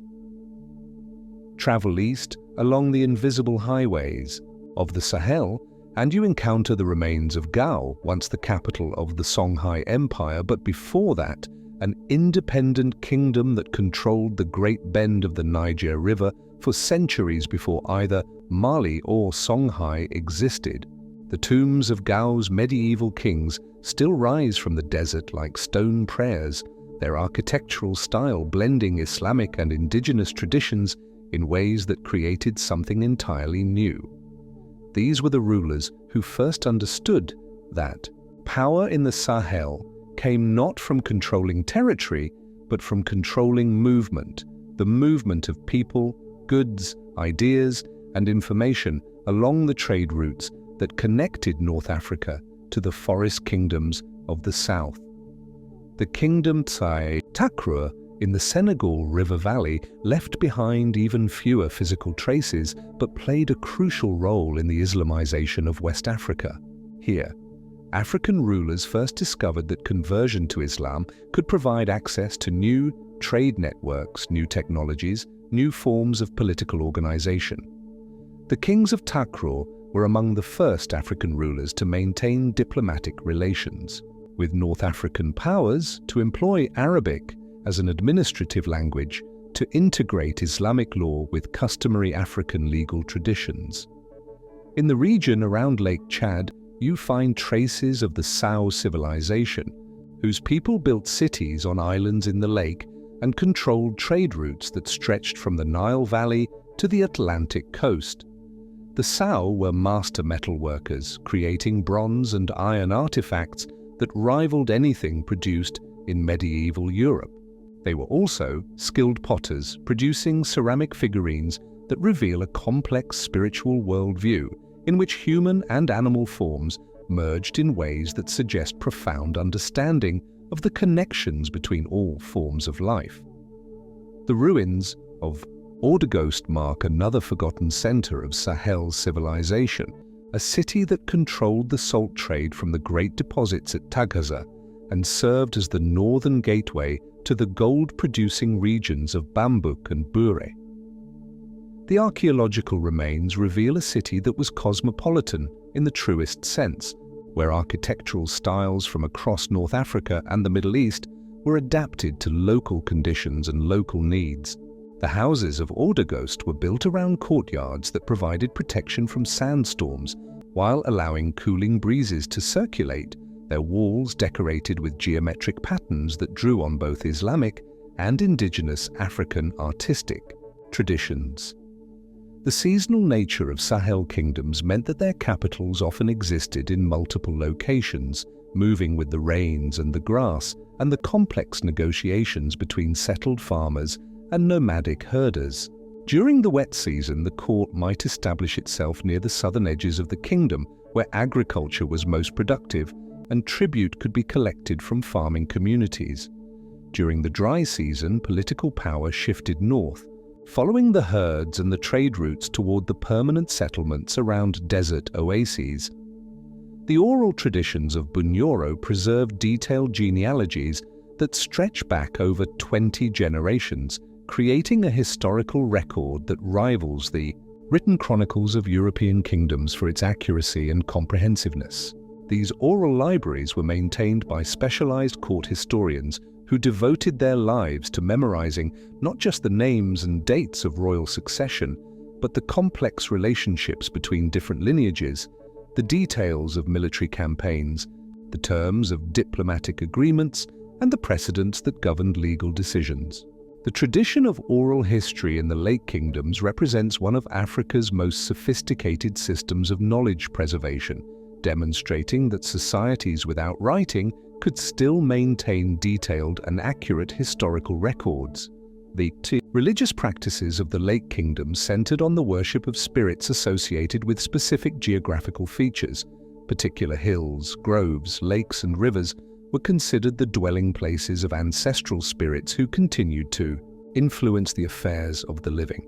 The most important of these spirits were the Bakwezi, the legendary founders of the royal dynasties who were believed to have established the proper relationship between human society and the natural world.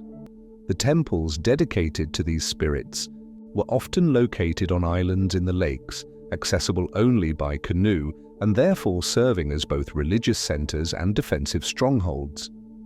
Lake Tanganyika, the deepest of the African lakes, reflected yet another variation of Lake Kingdom civilization. The shores of Tanganyika were controlled by smaller kingdoms that specialized in different aspects of regional trade. Some controlled the salt deposits that provided one of the most valuable trade goods in the region.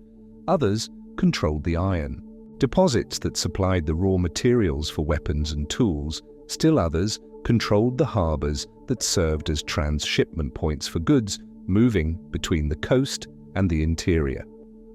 The Kingdom of Karagwe, nestled between Lakes Victoria and Tanganyika, developed perhaps the most sophisticated agricultural system in the region. The rulers of Karagwe transformed the natural landscape through terracing and irrigation systems that allowed intensive cultivation of crops like bananas, which provided both food and the raw materials for banana beer that played a crucial role in social and religious ceremonies. The agricultural surplus that these systems generated supported not just the royal court, but a class of professional craftsmen who created the iron tools, pottery, and textiles that were traded throughout the region. The trade networks that connected the Lake Kingdoms to the wider world were more complex than most histories acknowledge. Long before European explorers reached the lake region, its inhabitants were trading with the Swahili coast, exchanging ivory, slaves, and agricultural products for cloth, beads, and metal goods that originated in India, Arabia, and even China. The trade routes that connected the lakes to the coast followed river valleys and highland passes that required intimate knowledge of local geography and diplomatic relationships with dozens of different communities along the way. The artistic traditions of the Lake Kingdoms express themselves primarily through materials that have not survived the centuries. Textiles, wood carvings, and decorative objects made from organic materials that return to the earth within a few generations. But the oral traditions preserve detailed descriptions of royal regalia that rivaled anything produced by more famous African kingdoms, including elaborate crowns, ceremonial weapons, and court costumes that incorporated materials from across the known world. The decline of the late kingdoms began in the 19th century, when the expansion of Arab trade networks from the coast brought new forms of warfare and new diseases that disrupted the delicate balance of power that had maintained stability for centuries. The introduction of firearms changed military tactics in ways that favored larger, more centralized kingdoms over the smaller, more specialized lake states. The slave trade, which had previously been a relatively minor aspect of regional commerce, became increasingly important as coastal demand for slaves grew, creating internal conflicts that weakened the traditional political structures. In the royal palace of the Oba of Benin, where red earth meets rainforest in the heart of what is now southern Nigeria, you witness the creation of art so perfect that European observers would later claim it could not have been made by African hands. The bronze casters of Benin work with techniques that would not be mastered in Europe for centuries, creating relief plaques and freestanding sculptures that capture not just the physical appearance of their subjects, but something of their spiritual essence, their place in the cosmic order that governed one of Africa's most sophisticated kingdoms. The master craftsman adjusts his tools with hands that carry knowledge passed down through 20 generations of bronze casters. The lost wax technique he employs is not simply a manufacturing process, but a form of prayer, a meditation on transformation that mirrors the spiritual alchemy through which ordinary humans become divine kings. Each bronze plaque that will adorn the palace pillars tells part of the story of Benin's greatness, creating a visual library that records not just historical events, but the philosophical principles that made the kingdom possible. The Oba sits for his portrait not in the casual manner of European royalty, but with the formal dignity of someone who understands that his image will become part of a sacred narrative that stretches backward to the founding of the dynasty and forward to rulers not yet born. The bronze that will capture his likeness is more than metal. It is a substance that participates in the spiritual forces that maintain cosmic order. The copper comes from mines controlled by the kingdom's trade networks, the tin from sources that require diplomatic relationships spanning hundreds of miles. Each bronze is therefore not just art, but politics, not just craft, but statecraft. The palace itself rises around you like a small city, its courtyards connected by galleries whose pillars display hundreds of bronze plaques that tell the story of Benin's rise to power. Here you see Portuguese soldiers with their distinctive helmets and firearms, their arrival marking Benin's first contact with European civilization. There you observe court ceremonies that regulated the flow of power between the Oba and the chiefs who governed the kingdom's provinces. Everywhere you witness the artistic documentation of a political system that successfully balanced royal authority with aristocratic privilege, divine kingship with practical governance. The guild system that produced these masterpieces represents one of the most sophisticated artistic institutions ever developed in sub-Saharan Africa. The bronze casters belong to one of dozens of specialized craft guilds that served the royal court, each with its own internal hierarchy, its own trade secrets, its own ceremonial role in the kingdom's ritual calendar. The master craftsmen lived in special quarters near the palace, their status somewhere between artist and priest, their work considered essential not just to the kingdom's prestige, but to its spiritual health. The ivory carvers worked alongside the bronze casters, creating tusks and masks and ceremonial objects that reveal different aspects of Benin's artistic genius. Where the bronzes captured the political and military aspects of royal power, the ivories explored the mystical dimensions of kingship, the connections between the visible world of the court and the invisible realm of the ancestors. The famous ivory mask of Queen Mother Idia, with its intricate crown of Portuguese heads, demonstrates the kingdom's ability to incorporate foreign elements into indigenous artistic traditions without losing its essential African character. Trade relationships that made this artistic flowering possible stretched across the known world. Portuguese merchants brought European goods to Benin's markets, but they also carried Benin's bronzes and ivories back to Lisbon, where they were displayed in royal collections as examples of African artistic achievement. The kingdom's diplomatic relationships with Portugal were conducted as negotiations between equals, with Benin's ambassadors traveling to European courts, while Portuguese diplomats learned to navigate the complex protocols of the Oba's palace. The military traditions that protected this artistic civilization were as sophisticated as the art itself.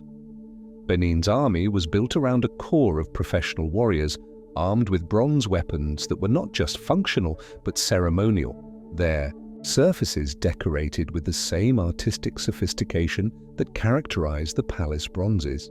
The kingdom's expansion was driven not by random conquest but by careful, strategic planning that aimed to control trade routes and tribute-paying territories while maintaining the delicate balance of power that kept the kingdom stable. The religious practices that gave meaning to Benin's artistic traditions centered on the concept of divine kingship, but divine kingship understood in distinctly African terms. The Oba was not simply the political ruler, but the mediator between the world of the living and the world of the ancestors, the person through whom the spiritual forces that governed fertility, prosperity, and cosmic order expressed themselves in human affairs. The palace bronzes therefore served not just as decoration, but as tools of spiritual technology, objects that helped to maintain the proper relationship between the kingdom and the supernatural forces on which its prosperity depended. The women of the royal court played crucial roles in the artistic life of the kingdom, though their contributions are often overlooked in traditional accounts of Benin's achievements. The Queen Mother held her own court, with her own artistic traditions and her own workshops that produced textiles, pottery, and other objects essential to royal ceremonial life. The palace women were not simply decorative figures, but active participants in the cultural life that made Benin's artistic achievements possible. The decline of Benin's bronze casting tradition began long before the British expedition of 1897 that would scatter the kingdom's artistic treasures to museums around the world. The Portuguese trade that had provided some of the raw materials for bronze casting gradually shifted to other African ports, while the internal political dynamics of the kingdom began to favor military over artistic achievement. By the time European colonial forces arrived in the late 19th century, the great age of Benin bronze casting was already a memory preserved mainly in the works of art that had survived from earlier centuries. The British punitive expedition of 1897 not only ended Benin's independence but also dispersed its artistic heritage across the globe. Thousands of bronzes, ivories, and other art objects were taken from the royal palace and sold to European and American collectors, where they remain in museums and private collections to this day. This dispersal represents one of the greatest cultural tragedies in African history, the separation of art from the cultural context that gave it meaning, the transformation of sacred objects into museum curiosities. Yet even in their dispersed state, the bronzes of Benin continue to speak to something profound about African artistic achievement. They demonstrate that Africa was not the dark continent of European imagination, but a region that produced art of extraordinary sophistication, art that could hold its own with the greatest achievements of any civilization. They prove that technical mastery and artistic vision flourished in Africa long before European contact, that the continent had its own standards of excellence that owed nothing to outside influence. As you stand in the empty palace courtyard, where bronze plaques once caught the morning light and threw back reflections that seemed to animate the figures they portrayed, you realize that some forms of loss cannot be measured in mere objects. What disappeared with Benin's bronzes was not just art, but an entire way of seeing, an aesthetic philosophy that understood beauty as inseparable from spiritual power, craft as inseparable from prayer, individual creativity as inseparable from collective memory. You stand at the edge of Lake Victoria as the first light of dawn paints the water in shades of gold and amber. The surface is so still it seems like polished obsidian, reflecting not just the sky above, but the ghosts of kingdoms that once crowned these shores. Here, where the Nile begins its ancient journey to the Mediterranean, great civilizations rose and fell like the seasonal rains, their stories now sleeping beneath the gentle lapping of waves. The Buganda kingdom spreads before you. In the mists of memory, its capital perched on 7 hills like a tropical Rome. The Kabaka's palace complex stretches across the landscape, its traditional architecture a masterpiece of engineering and artistry. Massive thatched roofs soar toward the sky, supported by columns of perfectly fitted timber, each beam placed with the precision of a master craftsman. The royal enclosure alone could house thousands, its courtyards flowing one into another like chambers in a vast living organism. You walk through phantom streets where the sound of talking drums once carried messages faster than any European courier could travel. The Buganda developed a communication system so sophisticated that news could travel from the lake shores to the distant hills in a matter of hours, each drumbeat carrying coded information across the rolling landscape. The drummers were more than musicians. They were the nervous system of the kingdom, keeping the body politic alive with the constant flow of information. But Buganda was not alone in these lake regions. To the west, the kingdom of Bunyoro stretched its influence across the headwaters of the Nile, controlling trade routes that extended deep into the heart of Africa. The Omukama of Bunyoro commanded armies that could field thousands of warriors, their spears glinting in the equatorial sun as they marched across the endless grasslands. Their royal drums, larger than wagon wheels, could be heard for miles when the kingdom called its people to war or celebration. The Ankole kingdom rises in your vision like a dream of pastoral perfection, its foundation built not on stone or gold, but on the sacred relationship between human and cattle. Here, the long-horned Ankole cattle were not merely livestock, but living symbols of wealth, status, and divine favor. The most prized bulls, with horns spanning wider than a man could reach, were treated like royalty themselves, their bloodlines traced with the same care as those of kings. You witness the elaborate coronation of an Omughabi, the divine king of Ankole, as he receives the royal drum that has been passed down through generations of rulers.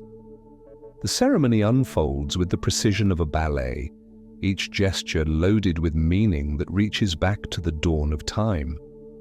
The new king drinks milk from a sacred calabash, symbolically becoming one with the cattle that are the kingdom's lifeblood. His subjects prostrate themselves not just before their earthly ruler, but before the living embodiment of their ancestors' covenant with the divine. The kingdom of Toro emerges from the morning mist like a jewel set in the foothills of the Rwenzori Mountains. These are the legendary mountains of the moon that puzzled ancient geographers, their snow-capped peaks seeming impossible so close to the equator. The Toro people learned to harness the power of these heights, channeling mountain streams into elaborate irrigation systems that turned the highlands into gardens of abundance. In the court of the Omukama of Toro, you observe the intricate protocols that governed daily life. Every gesture, every word, Every movement was choreographed according to traditions that stretched back centuries. The royal language itself was different from common speech, filled with metaphors and allusions that only the initiated could fully understand. To speak directly to the king was forbidden. All communication had to flow through intermediaries who translated not just words, but entire concepts from the common tongue into the elevated discourse of royalty. Rwanda appears before you like a vision of African feudalism, its hills terraced, with such precision that they seem to have been carved by giants. The kingdom was organized around the sacred kingship of the Mwami, whose authority was believed to flow directly from the creator god, Imana. The royal court was a marvel of political sophistication, with different clans specialized in different aspects of governance. Some provided warriors, others served as priests, still others managed the kingdom's cattle wealth. The Intoor dancers perform before you, their movements telling the stories of Rwanda's military victories and cultural achievements. These warrior dancers were living libraries, their choreographed movements preserving historical events with the same precision that Europeans used parchment and ink. Each dance was a chapter in the kingdom's ongoing story, each leap and turn, a word in the language of embodied memory. Burundi's royal court unfolds like a sister kingdom to Rwanda, sharing similar traditions but maintaining its own distinct character. The Mwami of Burundi ruled over a kingdom where the drum was more than an instrument, it was the heartbeat of the nation itself. The royal drums, carved from special trees and consecrated with elaborate rituals, were believed to contain the spirits of past kings. When the drums were beaten, the ancestors themselves were speaking through the rhythms. You observe the cattle raids that were as much ritual as warfare, young men proving their courage and skill by driving off their neighbors' herds. But these were not mere acts of theft. They were part of an elaborate system of honor and reciprocity that bound the Lake Kingdoms together in a web of competition and cooperation. A successful raid brought not just cattle, but prestige, and prestige was the currency that purchased wives, allies, and influence. The trading networks that connected these kingdoms were as sophisticated as any in medieval Europe. Copper from Katanga, salt from the Sahara, ivory from the forests, and iron from local smelters flowed along routes that had been established for centuries. The Lake Kingdoms served as crucial intermediaries, their strategic position at the headwaters of the Nile making them natural brokers in the continental trade system. As the sun climbs higher, you see how these kingdoms began to fade. The arrival of European explorers and missionaries disrupted the delicate balance that had sustained these civilizations for generations. The slave trade, reaching even into the heart of Africa, tore at the social fabric that held the kingdoms together. Colonial administrators, unable to understand the sophisticated political systems they encountered, imposed their own crude hierarchies over the ancient patterns of authority. But even as you watch these kingdoms dissolve into the mists of history, you sense their enduring presence. The hills of Rwanda still bear the terraces carved by forgotten hands. The drums of Buganda still beat in ceremonial halls. The cattle of Ankole still graze the same pastures their ancestors knew. The kingdoms may have vanished from the maps, but their essence remains, reflected in the eternal mirror of the Great Lakes. The Congo Basin spreads before you like a green ocean, its canopy stretching to every horizon, broken only by the silver threads of rivers that have carved their way through the heart of Africa for millions of years. Here, in this vast cathedral of trees where sunlight filters down in golden shafts, kingdoms rose and fell following rhythms older than human memory. These were the Ivory kingdoms, civilizations built on the ancient paths of elephants, where the forest itself was both sanctuary and sovereign. You walk along an elephant trail that has been used for countless generations, the path worn smooth by the passage of enormous feet. But this is more than an animal track. It is a highway of empire, a trade route that connected distant kingdoms through the green labyrinth of the rainforest. The Luba kingdom emerges from the forest shadows like a vision of African medieval splendor, its capital built at the confluence of rivers where the forest opens into meadows of impossible beauty. The Mapungubwe, the divine king of the Luba, sits upon a throne carved from a single piece of ebony, its surface polished to mirror brightness by generations of royal hands. Around him, the court assembles in order of precedence that has been maintained for centuries. Each courtier wears elaborate headdresses made from the feathers of forest birds, their clothing dyed with colors extracted from bark and berries that grow only in the deepest parts of the forest. The king's own regalia includes a crown of elephant, ivory so ancient that its origins have been lost to legend. The ivory trade flows through the kingdom like a river of white gold. You watch as hunting parties return from the deep forest, their bearers carrying tusks that required teams of men to transport. But this is not mere commerce. It is a sacred relationship between human and elephant that has been maintained for generations. The hunters perform elaborate rituals before each expedition, asking permission from the forest spirits and promising to take only what is needed for the kingdom's survival. The Luba developed a sophisticated system of governance that anthropologists would later call sacred kingship. The Mapungubwe was not just a political leader, but a living bridge between the human world and the realm of the ancestors. His health was believed to be directly connected to the prosperity of the kingdom. When the king was strong, the rains came. On time, the crops flourished, and the elephants offered their tusks willingly. When the king weakened, the entire kingdom suffered. The royal burial grounds stretch through the forest like an ancient city of the dead, each grave mound marking the resting place of a king whose spirit continues to guide the kingdom from beyond. The Vale of Death. The tombs are filled with ivory treasures, carved tusks, jewelry, ceremonial weapons that were believed necessary for the deceased king's journey to the ancestral realm. These burial sites were so sacred that even approaching them without proper authorization was punishable by death.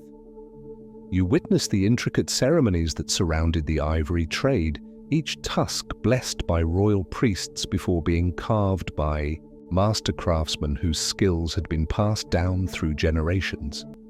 The carvers were more than artisans, they were storytellers working in ivory, their sculptures depicting the myths and legends that held the kingdom together. Every piece told a story of battles won and lost, of kings who ruled with wisdom, of the eternal struggle between order and chaos. The Lunda kingdom materializes from the forest mists like a sister empire to the Luba, its influence extending across vast territories through a network of tributary relationships. The Mwant Yav, the paramount chief of the Lunda, ruled over a confederation of smaller kingdoms that stretched from the Atlantic coast to the Great Lakes. This was not a centralized empire, but a web of alliances held together by shared traditions, intermarriage, and the constant flow of tribute. The tribute system was as sophisticated as any in medieval Europe, with each vassal kingdom contributing specific goods according to their particular resources and skills. The forest kingdoms provided ivory and rare woods, the mining regions contributed copper and iron, the river kingdoms offered fish and salt. The Mwantiyav's court was a cosmopolitan center where ambassadors from dozens of different cultures mingled, their diverse languages creating a polyglot harmony that reflected the kingdom's vast reach. You observe the elaborate investiture ceremonies, where new chiefs received their symbols of office from the Moantiave's hands. The ritual objects, carved ivory staffs, copper bracelets, specially woven cloths, were not mere symbols, but repositories of spiritual power that connected each local ruler to the sacred authority of the paramount chief. The ceremony itself could last for days, with each stage requiring specific rituals that had been perfected over centuries. The forest kingdoms developed their own unique forms of art and architecture, adapted to the challenges of building in a landscape where termites could destroy wood and humidity could rot fabric in a matter of months. The royal palaces were marvels of environmental engineering, their roofs designed to shed the enormous rainfall, while their walls allowed air to circulate freely. The decorative elements were carved from materials that could withstand the forest's assault: ivory, copper, and specially treated woods that resisted decay. The secret societies that governed much of daily life in these kingdoms were as powerful as any royal court.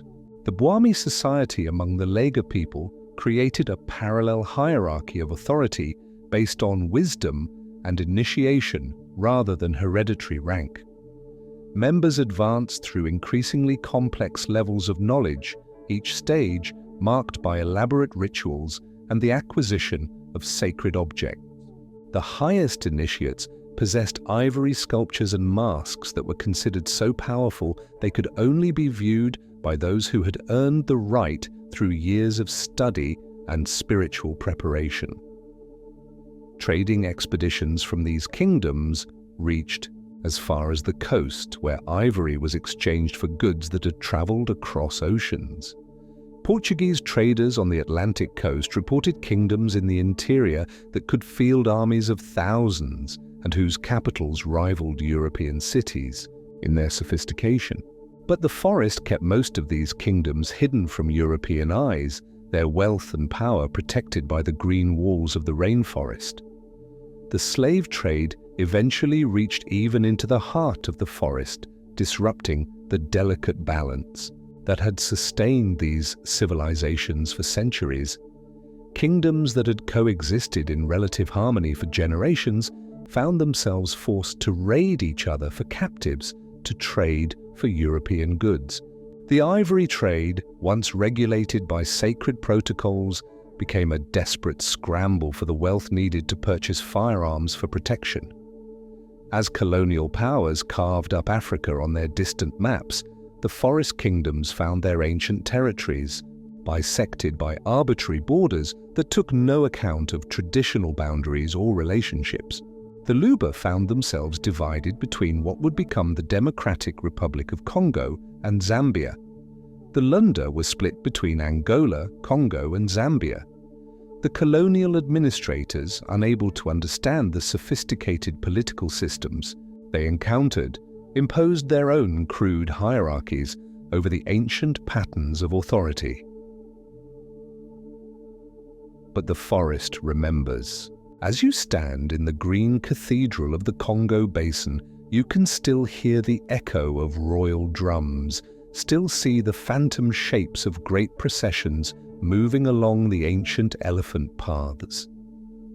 The ivory kingdoms may have vanished from the maps, but their essence remains in the wisdom of the forest, in the memories of the elephants who still walk the old trails, in the songs that grandmothers sing to their grandchildren about the time when the forest was full of kings. The metallic gleam of copper ore catches the light like fallen stars scattered across the African earth. You stand in the heart of what would later be called the Copper Belt, where the geological forces that shaped the continent concentrated vast deposits of metal beneath the red soil. But this is not the industrial landscape of modern mining. This is medieval Africa, where the secrets of metallurgy were guarded by kings and the ability to work copper was a mark of divine favor. The kingdom of Katanga rises before you like a vision of bronze and fire, its capital cities built around the sacred furnaces where copper was transformed from raw ore into the currency of power. The smoke from hundreds of smelting operations creates a perpetual haze over the landscape, while the constant ring of hammers on metal provides a rhythmic soundtrack to daily life. This is Africa's industrial heartland, 1,000 years before Europeans learned to work iron with any real skill. The Copper King sits upon a throne made entirely of the metal that gives him his power, its surface polished to mirror brightness, and decorated with intricate patterns that tell the story of his dynasty. His crown is a masterpiece of metallurgy, copper wire twisted into elaborate spirals that catch and reflect light with every movement of his head. The royal regalia includes bracelets, anklets, and ceremonial weapons, all crafted from copper by master smiths whose techniques have been perfected over generations. You witness the elaborate ceremonies that surround the copper trade, each ingot blessed by royal priests before being shaped into the standardized forms that serve as currency throughout much of Africa. The copper crosses of Katanga are more than mere trade goods. They are symbols of authority, markers of wealth, and repositories of spiritual power. A single copper cross might be worth a cow, a slave, or a year's supply of grain, depending on its size and the purity of its metal. The smelting process itself is a closely guarded secret, passed down from master to apprentice through generations of royal smiths. The furnaces are built according to specifications that have been refined over centuries. Their design so sophisticated that modern metallurgists still marvel at their efficiency. The temperature control achieved by these medieval African smiths was so precise that they could produce copper of higher purity than most European operations of the same period. The mining operations stretch across the landscape like a vast industrial complex, with thousands of workers laboring in carefully organized shifts. But this is not the brutal exploitation of later colonial mining. This is a sophisticated society where miners are respected craftsmen, their dangerous work rewarded with special privileges and spiritual protection. The mining communities have their own hierarchies, their own rituals, their own relationships with the earth spirits, who are believed to control the location and quality of the ore deposits. The Luba Katanga kingdom emerges from the copper-tinted mist like a civilization, built on the marriage of industry and spirituality. The king's authority derives not just from his control of the copper deposits, but from his role as intermediary between the human world and the underground realm of the mining spirits. Before any new mine can be opened, elaborate rituals must be performed to gain the permission of these spirits, who are believed to be the true owners of the mineral wealth. The copper trade creates a network of relationships that extends across the continent, connecting the mining kingdoms of Katanga to the trading centers of the Sahara and the coastal ports of the Indian Ocean. Copper ingots from Katanga have been found in archaeological sites as far away as the Mediterranean, testimony to the reach of these medieval African trading networks.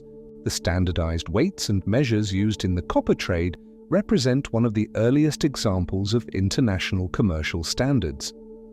You observe the intricate social hierarchies that have developed around the copper industry, with different clans specializing in different aspects of the trade. The mining clans control the extraction of ore, the smelting clans guard the secrets of metal production, the trading clans manage the distribution networks, and the royal clans maintain overall control through their monopoly on the most advanced techniques. This division of labor creates a complex web of mutual dependence that holds the kingdom together. The artistic achievements of the copper kingdoms are breathtaking in their sophistication.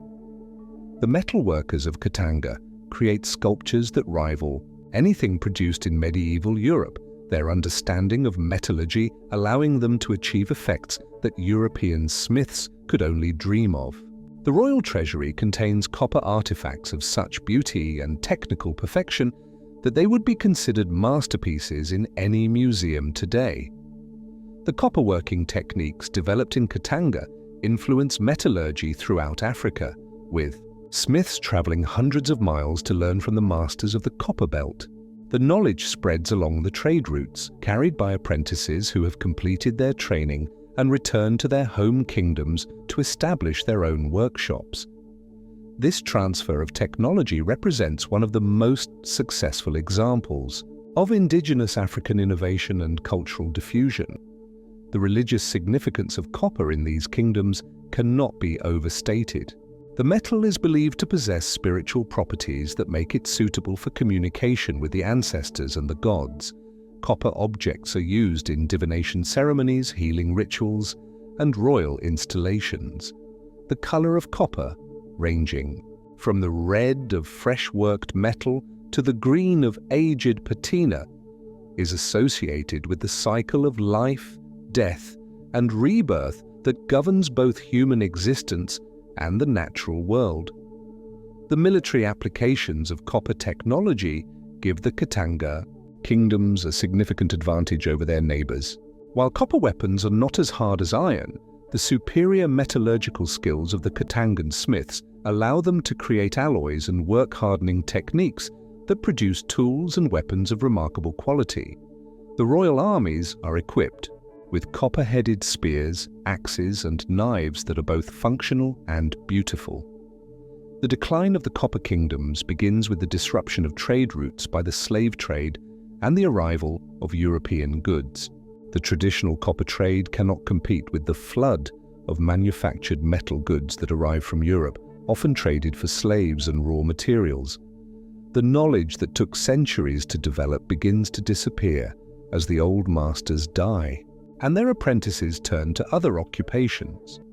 The colonial period brings disaster to the copper kingdoms as European mining companies move in to exploit the deposits with industrial techniques that have no regard for the traditional relationships between humans and the earth.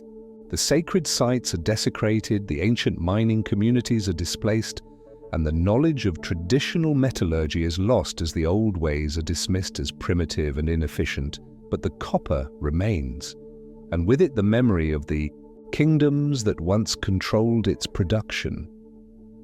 As you stand in the heart of the copper belt, you can still see the traces of the ancient workings, still feel the presence of the spirits that the miners believed controlled the wealth beneath the earth. The slag heaps of medieval furnaces dot the landscape like monuments to a lost civilization, their metallic gleam catching the light like the eyes of sleeping giants. The knowledge that created these kingdoms may have been lost, but the copper itself endures, waiting in the earth for hands that understand its secrets. In the traditional communities that still remember the old ways, the ancestors of the copper kings continue to tell stories of the time when their people commanded the wealth of the earth, when copper was more valuable than gold, and when the sound of hammers on metal was the heartbeat of empire.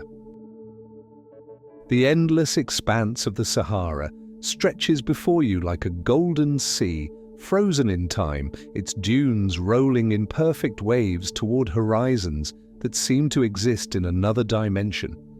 But beneath this apparent emptiness lies one of the most precious resources in human history: salt, the white gold that once commanded prices equal to the yellow metal that obsessed European minds.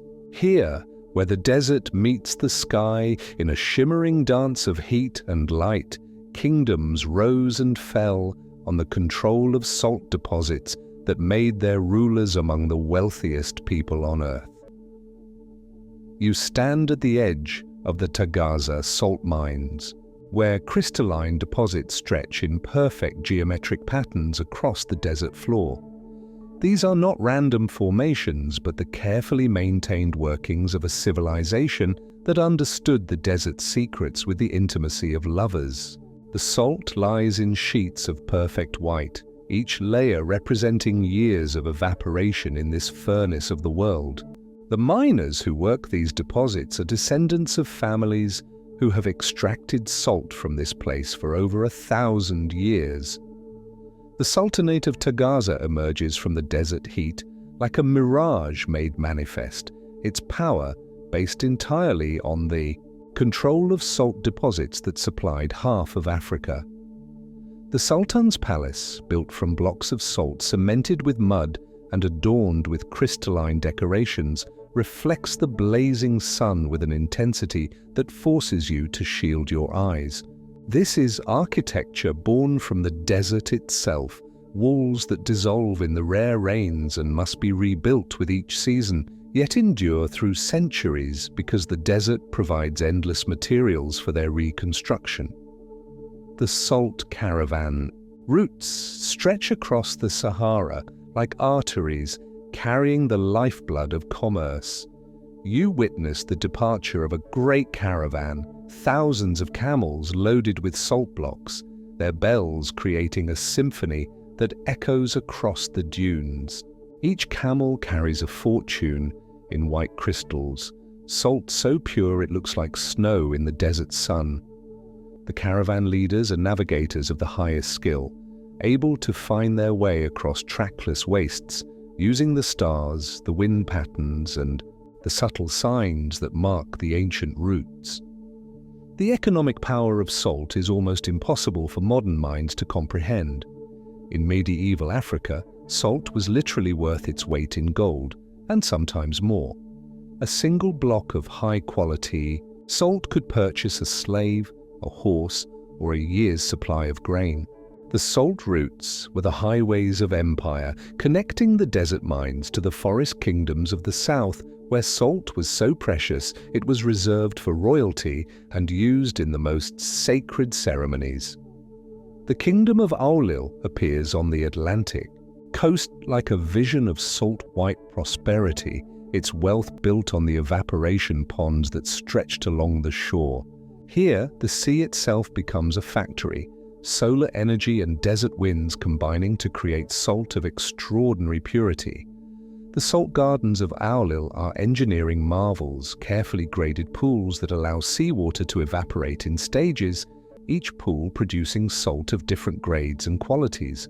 The finest salt, white as fresh snow and fine as sand, is reserved for the royal courts of the interior kingdoms. You observe the intricate social hierarchies that developed around the salt trade, with entire communities specializing in different aspects of production and distribution. The salt miners developed their own caste system, with master miners at the top who possessed the knowledge of where to dig and how to extract the purest crystals. Below them are the workers who actually break the salt from the earth, and below them are the carriers who transport the heavy blocks to the caravan assembly points. The salt roads become the information highways of medieval Africa, carrying news, ideas, and innovations along with their precious cargo. A caravan departing from the salt mines might carry information about political changes in the desert kingdoms, new trade opportunities in the forest regions, or religious movements spreading across the Sahel. The caravan leaders become informal ambassadors, their word trusted because their livelihood depends on accurate information. The spiritual significance of salt in these kingdoms runs deeper than its commercial value. Salt is believed to possess purifying properties that make it essential for religious ceremonies and healing rituals. The purest salt is used in baby naming ceremonies, marriage rituals, and funeral rites. The salt mines themselves are considered sacred spaces, guarded by spirits who must be appeased before the valuable deposits can be extracted. The engineering achievements of the salt kingdoms are remarkable in their adaptation to one of the world's most challenging environments. The salt storage facilities are designed to protect the precious cargo from the rare desert rains that could dissolve years of work in a single storm. The caravanserai that serve the salt routes are marvels of desert architecture, providing shelter for thousands of travelers and their animals in structures that seem to grow organically from the desert landscape. The kingdom of Bilma emerges from the eastern Sahara like a jewel set in a crown of sand, its oasis location making it a crucial staging point for caravans crossing the desert. The date palms that surround the salt works provide not just shade but materials for baskets, ropes and construction materials. The combination of salt deposits and agricultural abundance makes Bilma a natural center of power, its influence extending far beyond its small size. The military aspects of Salt Kingdom power are often overlooked, but control of the salt routes requires sophisticated armed forces capable of protecting caravans across thousands of miles of desert. The desert warriors who guard the salt caravans are among the most skilled fighters in Africa, their knowledge of desert warfare making them formidable opponents for any enemy. The Salt Kingdoms maintain networks of fortified posts across the desert, each one a small fortress capable of housing caravan guards and their animals. The decline of the Salt Kingdoms begins with the disruption of trade routes by European maritime exploration. When Portuguese navigators find sea routes to the gold-producing regions of West Africa, they bypassed the traditional trans-Saharan routes that had sustained the salt trade for centuries. The introduction of European salt produced by different methods and sold at lower prices further undermines the Desert Kingdom's monopoly. The colonial period brings the final destruction of the Salt Kingdom's power. European administrators, unable to understand the sophisticated political and economic systems they encounter, impose their own crude controls over the salt trade. The ancient mining rights held by families for generations are ignored or confiscated. The traditional knowledge of salt production refined over centuries is dismissed as primitive and inefficient. But the desert remembers. As you stand in the heart of the Sahara, watching the sun set over endless dunes, you can still see the traces of the ancient salt works, still feel the presence of the caravans that once crossed these routes. The salt deposits remain, waiting beneath the sand, for hands that understand their value. In the traditional communities that still work the ancient mines, the descendants of the Salt Kings continue to extract the white gold that once built empires. The crystalline formations that mark the old salt works catch the last light of day, creating a landscape that seems sculpted from pure light itself. Each crystal is a memory of the kingdoms that once commanded the wealth of the desert, when salt was more precious than gold, and the ability to extract it from the earth was the foundation of empire. The desert winds carry the whispers of ancient caravan bells, the echoes of voices that once called across the dunes in languages that held the secrets of survival in the world's most challenging environment. The vast island of Madagascar rises from the Indian Ocean like a continent unto itself, its shores kissed by waters that carry the dreams and ambitions of 3 continents. You stand on the eastern coast as the monsoon winds bring the scent of distant spices and the whispers of civilizations that have been trading across these waters for over 1,000 years. This is the Great Island, the place where Africa meets Asia and Arabia in a cultural synthesis that created kingdoms unlike any other on Earth. The Merina Kingdom spreads across the highland plateaus like a vision of terraced perfection, its capital at Antananarivo, perched on a dozen hills that rise like ancient pyramids from the surrounding plains. The royal palace complex dominates the skyline, its wooden architecture reaching toward the sky in a style that blends African grandeur with Asian elegance. The palace walls are made from rosewood so perfectly fitted that no nails were needed. In their construction, each beam locked to its neighbors with joints that have endured for centuries. You witness the elaborate ceremony of the Fandroana, the New Year festival that transforms the entire kingdom into a celebration of renewal and royal power. The Queen of Madagascar sits upon a throne carved from a single piece of precious wood, her regalia combining African gold with Asian silk and Arabic silver. Around her, the court assembles in order of precedence that reflects the island's unique Cultural heritage: nobles of African descent wearing Indian Ocean pearls, Arab merchants in flowing robes, Asian craftsmen displaying their finest work. The economic foundation of Madagascar's kingdoms rests on the island's position as a crucial stopover in the Indian Ocean trade networks. Ships from India carry spices and textiles, Arab dhows bring gold and frankincense, Chinese junks transport porcelain and silk. The Malagasy kingdoms grow wealthy by providing safe harbors, fresh water and provisions to these maritime traders, while also contributing their own unique products to the global economy. The Betsimisaraka Confederation emerges from the eastern rainforests like a network of allied city-states, each port town maintaining its independence while cooperating in matters of trade and defense.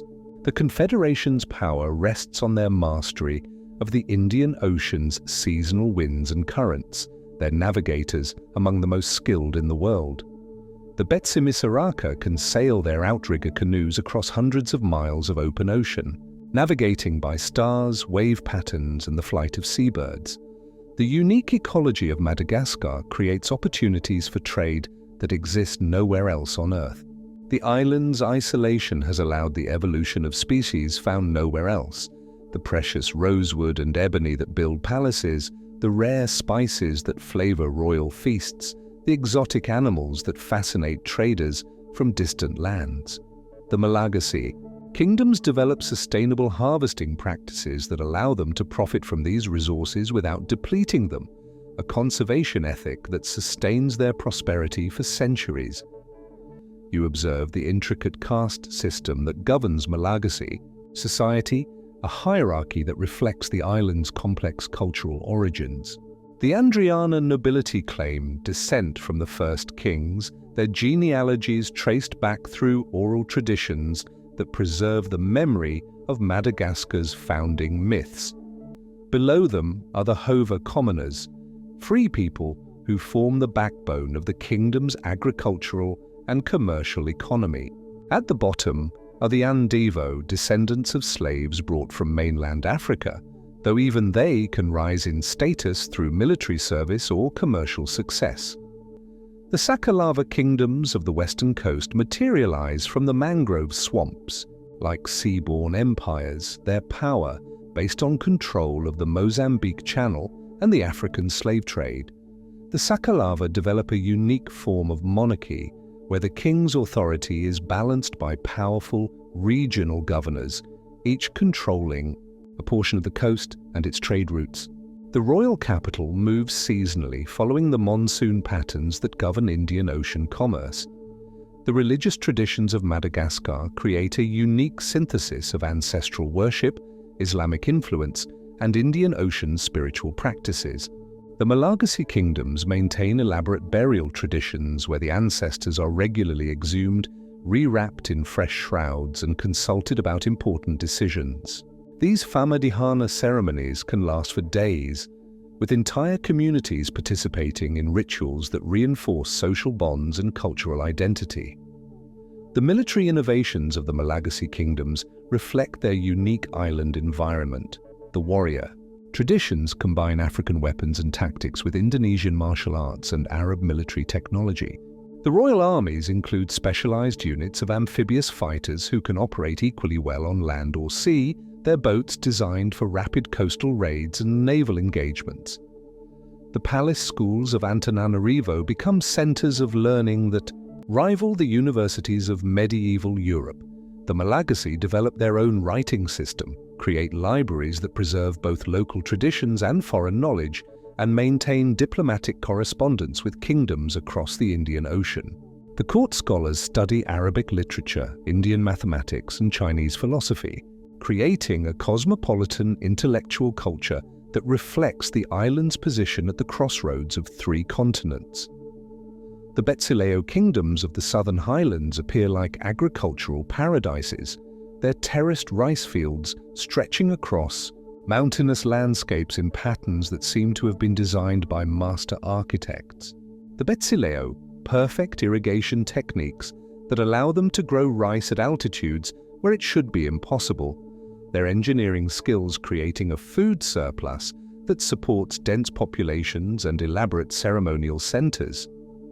The maritime technology of Madagascar represents one of the world's great seafaring traditions, with outrigger canoes that can carry entire families across the Indian Ocean and massive trading vessels that rival the ships of any nation. The Malagasy shipbuilders master techniques that allow them to construct vessels capable of surviving the cyclones that regularly sweep across the region. Their knowledge of local weather patterns and ocean conditions allowing them to maintain trade routes that others consider impossible. The decline of Madagascar's kingdoms begins with the arrival of European powers who disrupt the traditional Indian Ocean trade networks. The slave trade, which had been a relatively minor part of the island's economy, becomes a major source of conflict as European demand for slaves leads to increased raiding and warfare. The kingdoms that had maintained their independence for centuries find themselves increasingly pressured by European military technology and political interference. The French colonial period brings the final destruction of Madagascar's independence, with the last Queen of Madagascar exiled and the traditional kingdoms dissolved into colonial administrative districts. The palace schools are closed, the traditional crafts are suppressed, and the unique cultural synthesis that had made Madagascar a jewel of the Indian Ocean is dismissed as primitive and backward. But the island remembers. As you stand on the hills of Antananarivo, watching the sun set over the Mozambique Channel, you can still see the traces of the ancient palace complexes, still feel the presence of the monsoon winds that once brought prosperity to the island kingdoms. The genetic heritage of Madagascar's people preserves the memory of their diverse origins, their languages still carrying words borrowed from Arabic, Swahili, and Indonesian. The highland villages still practice the Famadihana ceremonies that honor the ancestors, still maintain the oral traditions that preserve the memory of the great kingdoms. In the coastal towns, the descendants of the maritime traders still build outrigger canoes, using techniques passed down through generations, still read the weather patterns and ocean currents with skills that their ancestors used to navigate the vast spaces of the Indian Ocean. The forests of Madagascar still hold the rosewood trees that built the royal palaces, still shelter the unique species that once made the island's rulers wealthy. The terraced fields of the highlands still produce rice using irrigation systems that were ancient when the first Europeans arrived. Their geometric patterns are testament to the engineering genius of the Malagasy kingdoms. The Horn of Africa juts into the Indian Ocean like a curved dagger, its highlands rising toward heaven while its lowlands stretch toward the Red Sea in a landscape that seems sculpted by the hands of gods. Here, where three continents meet and three great religions converge, kingdoms rose and fell under the authority of rulers who claimed divine mandate, their power flowing not just from armies and gold, but from their ability to speak with the voice of the eternal. The Ethiopian Empire spreads across the highlands like a vision of Christian Africa, its rock-hewn churches at Lalibela testament to a civilization that sought to recreate the holy city of Jerusalem in the heart of Africa. You stand before the church of St. George, carved from a single piece of volcanic rock, its perfect cross shape descending into the earth like a prayer made manifest in stone. The craftsmanship is so perfect that it seems impossible for human hands to have created such precision, each surface smooth as silk, each angle geometrically perfect. The Zagwe dynasty emerges from the mists of the 12th century like a lineage of kings who claimed descent from Moses himself, their authority resting on the belief that they were chosen by God to rule over the Ark of the Covenant. The royal court at Roha, later renamed Lalibela, becomes a center of pilgrimage that rivals Jerusalem itself, its underground churches connected by tunnels and passages that create a subterranean holy city carved from living rock. You witness the elaborate ceremony of the Timkat, the Ethiopian Epiphany celebration, where the replica of the Ark of the Covenant is paraded through streets lined with pilgrims who have traveled thousands of miles to witness this sacred spectacle. The procession moves with the solemnity of a funeral and the joy of a wedding, the priests carrying the sacred tablet wrapped in brocaded cloth, while the faithful prostrate themselves on the ground, many weeping with religious ecstasy. The Solomonics dynasty rises from the highlands like a restoration of ancient glory, its emperors claiming direct descent from King Solomon and the Queen of Sheba. The imperial court at Gondar becomes a new Jerusalem, its castles and palaces rising from the African landscape in a style that blends European architectural techniques with Ethiopian traditions. The royal complex spans several acres, its multiple palaces connected by causeways and courtyards that can accommodate thousands of courtiers and visitors. The monastic traditions of Ethiopian Christianity create a parallel kingdom of the spirit, with thousands of monks living in communities that have maintained their traditions for over 1,000 years. The monastery of Debre Damo, perched on an isolated mountain accessible only by rope, becomes a center of learning where manuscripts are copied by hand, and theological debates that began in the Byzantine Empire continue to echo through the centuries. The Islamic Sultanate of Adal emerges from the eastern lowlands like a rival power, its armies carrying the green banner of Islam in a jihad against the Christian highlands. The Sultanate's capital at Harar becomes a holy city in its own right, its narrow streets lined with mosques and madrasas where Islamic scholarship flourishes in the heart of Africa. The city's massive walls, built to withstand Christian attacks, create an urban fortress that has protected the Islamic faith for centuries.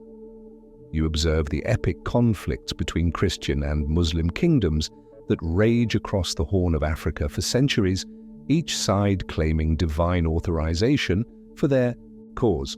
The wars are fought with a religious intensity that transforms every battle into a crusade, every victory into a sign of divine favor. The Christian Highlanders fight with the fury of those defending holy ground, while the Muslim armies advance with the certainty of those spreading the true faith.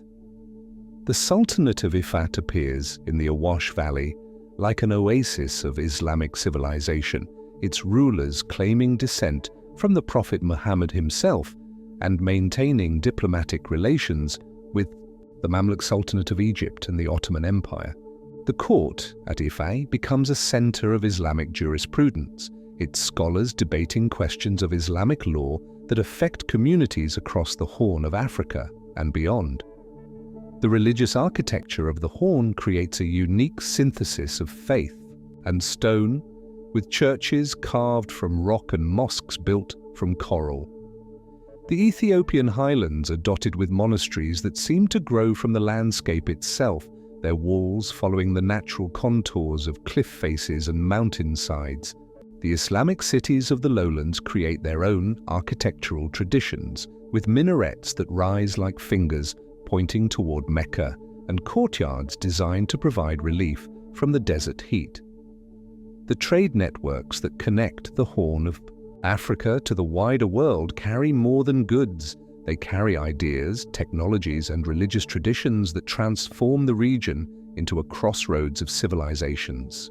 The port of Zayla becomes a gateway between Africa and Arabia, its merchants dealing in gold, ivory, and slaves, while also serving as conduits for religious scholarship and technological innovation. The Oromo migrations sweep across the Horn like a great demographic wave, their traditional democratic institutions challenging the monarchical systems of both Christian and Muslim kingdoms. The Oromo Garda system, with its elaborate age-grade hierarchies and consensual decision-making processes, represents one of Africa's most sophisticated indigenous political systems. The Oromo warriors, mounted on horseback and armed with traditional weapons, prove capable of defeating armies equipped with firearms. The Sultanate of Harar evolves into a center of Islamic learning that rivals the great universities of Cairo and Baghdad, its scholars producing works of theology, law, and literature that influence Islamic thought across the region. The city's unique position as a trade center allows it to maintain independence from both Ethiopian and Ottoman control, its merchants and scholars creating a cosmopolitan culture that attracts visitors from across the Islamic world. The Portuguese arrival in the Horn brings European military technology and Christian missionary activity that disrupts the traditional balance of power. The Ethiopian Empire initially welcomes Portuguese military assistance against Muslim enemies, but the relationship sours when Portuguese missionaries attempt to convert the Ethiopians from their traditional Christianity to Roman Catholicism. The resulting conflicts weaken both Christian and Muslim kingdoms, leaving them vulnerable to other threats.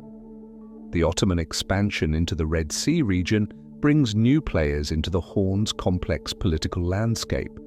The Ottomans establish garrisons at key ports and attempt to coordinate Muslim resistance to Ethiopian expansion, but their distance from the region limits their effectiveness. The Horn's kingdoms find themselves caught between Ottoman, Portuguese, and later British imperial ambitions. The Mahdist movement in Sudan creates a new type of Islamic state that challenges traditional monarchical authority, its leader claiming to be the Mahdi, the divinely guided leader prophesied to appear before the end of time. The Mahdist armies sweep across the region like a religious revolution, their success inspiring similar movements in other parts of the Horn and creating a new model of Islamic governance based on charismatic leadership rather than traditional dynastic authority. The colonial period brings the final destruction of the Horn's independence, with the region carved up between British, French, and Italian colonial powers. The Ethiopian Empire manages to maintain its independence longer than other African kingdoms. Its victory over Italian forces at the Battle of Adwa in 1896, making it a symbol of African resistance to European colonialism. But even Ethiopia eventually falls to Italian invasion in the 1930s, though it regains its independence during World War II. The ancient traditions of the Horn survive in the religious communities that maintain their practices despite political upheaval. The Ethiopian Orthodox Church continues to guard its ancient manuscripts and maintain its rock-hewn churches, while the Islamic communities of the lowlands preserve their scholarly traditions and architectural heritage. The Oromo people maintain their traditional democratic institutions and their unique cultural practices, adapting to modern political realities while preserving their essential identity. As you stand on the highlands of the Horn, watching the sun rise over landscapes that have witnessed the rise and fall of kingdoms for over 2 millennia, you can still feel the presence of the prophet kings who once ruled these lands. The stone churches of Lalibela still echo with the prayers of pilgrims. The minarets of Harar still call the faithful to prayer, and the ancient traditions of the Oromo still govern the decisions of their communities. The Sahara stretches endlessly in all directions, its golden dunes rolling like frozen waves beneath a sky so blue it seems to have been painted by divine hands. But this apparent emptiness is deceptive. The desert is alive with movement, with the constant flow of people and animals and goods that have created kingdoms without walls, empires without capitals, nations that exist in motion rather than in any fixed place on the map. You ride with a Tuareg caravan as it crosses the endless expanse of the central Sahara, the camels moving in single file across sand that bears no trace of previous passage. The Tuareg are the lords of the desert, their blue robes and veiled faces making them appear like spirits of the sand itself. Their kingdom exists not in any single location, but in the network of routes that connect the salt mines of the north to the gold fields of the south. The trade paths that have been memorized and maintained for over 1,000 years. The Amenakol, the supreme chief of the Tuareg Confederation, holds court not in a palace, but in a great tent that can be struck and moved at a moment's notice. His authority extends across territories larger than many European kingdoms, but his subjects are scattered across the desert in small groups that move constantly in search of pasture for their animals and opportunities for trade. The royal tent is a marvel of desert engineering, its design perfected over generations to provide comfort and dignity in the world's most challenging environment. The Tuareg develop a unique form of social organization that allows them to maintain political unity despite their nomadic lifestyle. The confederation is built around the principle of tamashek, the noble way of life that emphasizes honor, hospitality, and the protection of trade routes. The various tribal groups maintain their independence while acknowledging the authority of the Amenakol in matters of trade, warfare, and diplomacy. You witness the elaborate ceremonies that mark the passage of caravans through Tuareg territory, each caravan leader required to pay tribute and receive protection in return. The ceremony is conducted with the gravity of a state occasion, the caravan master presenting gifts to the Tuareg chiefs, while negotiations determine the size of the tribute and the extent of the protection to be provided. These negotiations can last for days, with each side testing the other's knowledge of desert law and custom. The Tuareg writing system, Tifina, represents one of the few indigenous African scripts to survive to the present day. Its angular letters, carved into rocks throughout the Sahara to mark territorial boundaries and record important events. The desert itself becomes a vast library with messages and genealogies carved into stone monuments that serve as landmarks for travelers and historical records for future generations. The Fulani emerge from the Sahel like a people born from the ancient marriage of desert and savanna, their vast herds of cattle requiring constant movement in search of water and pasture. The Fulani kingdoms are built around the seasonal migrations that have sustained their way of life for centuries, their political organization flexible enough to accommodate the needs of a people who must always be ready to move. The Ardos, the traditional rulers of the Fulani, maintain their authority through a complex system of religious and political legitimacy that combines Islamic scholarship with traditional cattle-keeping wisdom. The Fulani develop their own version of Islam that accommodates their nomadic lifestyle, their scholars able to recite the Quran while riding across the savannah, and their mosques built from materials that can be dismantled and transported when the community moves on. You observe the elaborate festivals that mark the seasonal movements of the Fulani herds, the entire community participating in celebrations that strengthen social bonds and reaffirm cultural identity. The Gerawol festival becomes a display of male beauty and prowess, with young men competing in traditional dances while their families negotiate marriages and alliances that will shape the community's future. The Shua Arabs create their own nomadic kingdom in the lands around Lake Chad, their authority based on their control of the trade routes that connect North Africa to the central Sudan. The Shua develop a unique blend of Arab and African culture, their poetry and music reflecting the synthesis of desert and savanna traditions. Their political organization allows them to maintain their nomadic lifestyle while also participating in the sedentary kingdoms of the region. The seasonal patterns of the Sahara create a rhythm of life that governs all the nomadic kingdoms, with the annual cycle of rains and droughts determining the movement of peoples and the flow of trade. The nomads develop an intimate knowledge of these patterns, their survival depending on their ability to predict weather changes and find resources in a landscape that appears barren to outsider eyes.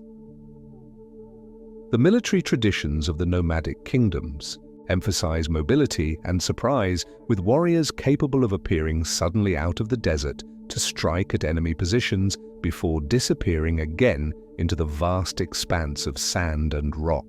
The Tuareg and other nomadic peoples develop cavalry tactics that make them formidable opponents for any sedentary army, their knowledge of desert warfare giving them advantages that more than compensate for their smaller numbers. The trading. Networks maintained by the nomadic kingdoms create an economic system that spans the entire width of Africa, connecting the Mediterranean world to the forest kingdoms of the south. The nomads serve as the vital links in these networks, their knowledge of desert routes and their relationships with trading partners at both ends of the system, making them indispensable to the flow of commerce. The cultural achievements of the nomadic kingdoms include oral traditions that preserve historical memories with remarkable accuracy, their griots and praise singers maintaining genealogies and historical narratives that stretch back for centuries. These oral libraries represent one of humanity's great achievements in the preservation of knowledge, with complex mnemonic systems that allow vast amounts of information to be stored and transmitted without written records. The Islamic traditions of the nomadic kingdoms create their own unique interpretations of the faith, with Sufi brotherhoods playing a particularly important role in providing spiritual guidance and social organization. The Sufi orders develop their own networks that parallel the trading routes, their lodges providing shelter and spiritual sustenance for travelers, while also serving as centers of learning and cultural exchange. The colonial period brings disaster to the nomadic kingdoms as European powers impose artificial boundaries that cut across traditional migration routes and trading networks. The nomads find their ancient territories divided between different colonial administrations, their traditional authority systems dismissed as primitive, and their knowledge of the desert dismissed as irrelevant to modern governance. The introductions of motorized transport and modern communication systems gradually undermines the nomads' traditional role as intermediaries in trans-Saharan trade, while the discovery of oil and other mineral resources in the desert brings new forms of economic activity that have no place for traditional nomadic lifestyles. The great caravans that once crossed the Sahara become tourist attractions, their economic importance lost to airplanes and trucks, but the desert remembers. As you stand on a high dune, watching the sun set over the Sahara, you can still see the traces of the ancient caravan routes, still feel the presence of the nomadic kingdoms that once ruled this vast expanse. The Tuareg still maintain their traditional crafts and their knowledge of desert navigation, while the Fulani continue their seasonal migrations across the Sahel. The desert winds still carry the echoes of camel bells and the whispers of languages that hold the secrets of survival in the world's largest desert. The great rivers of West Africa flow like liquid highways through landscapes painted in every shade of green, their waters carrying the dreams and ambitions of kingdoms that rose and fell with the seasonal rhythms of flood and drought. You stand on the banks of the Niger River as it curves through the heart of the continent, its muddy waters reflecting a sky heavy with the promise of rain.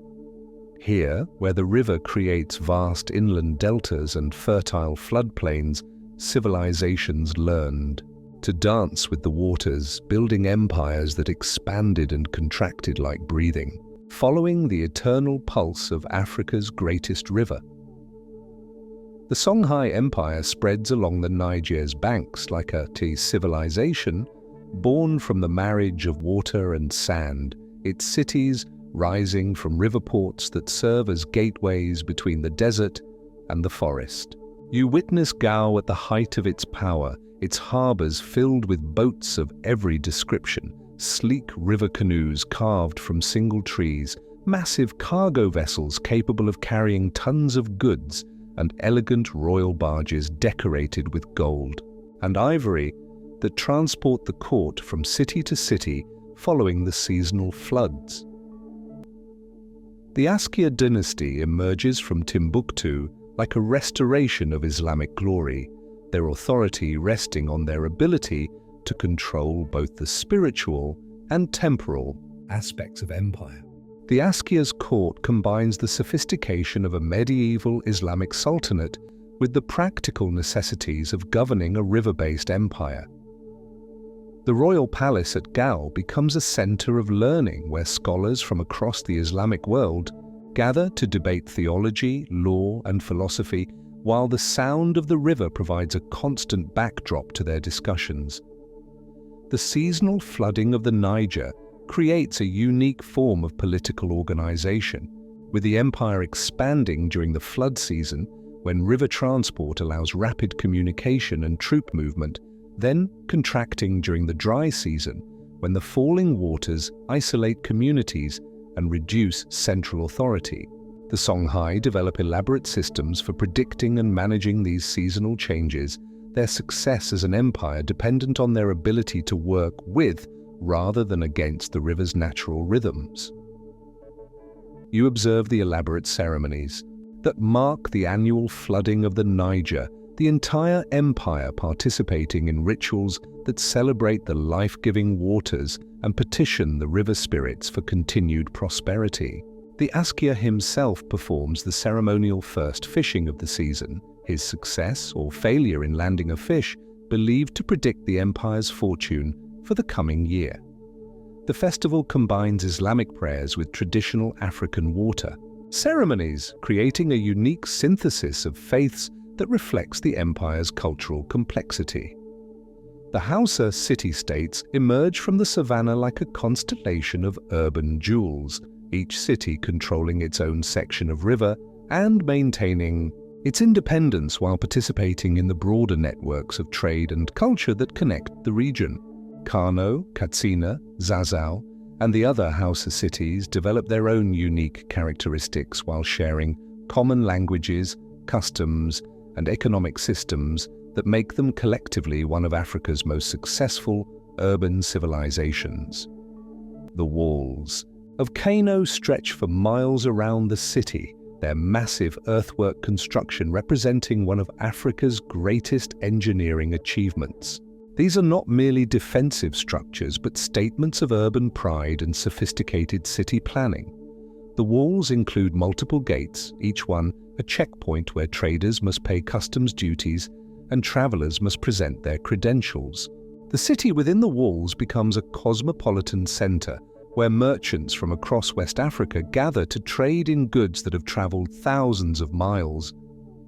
The textile industries of the Hausa cities create some of the finest fabrics in medieval Africa, their indigo-dyed cloths prized from the Mediterranean to the Indian Ocean.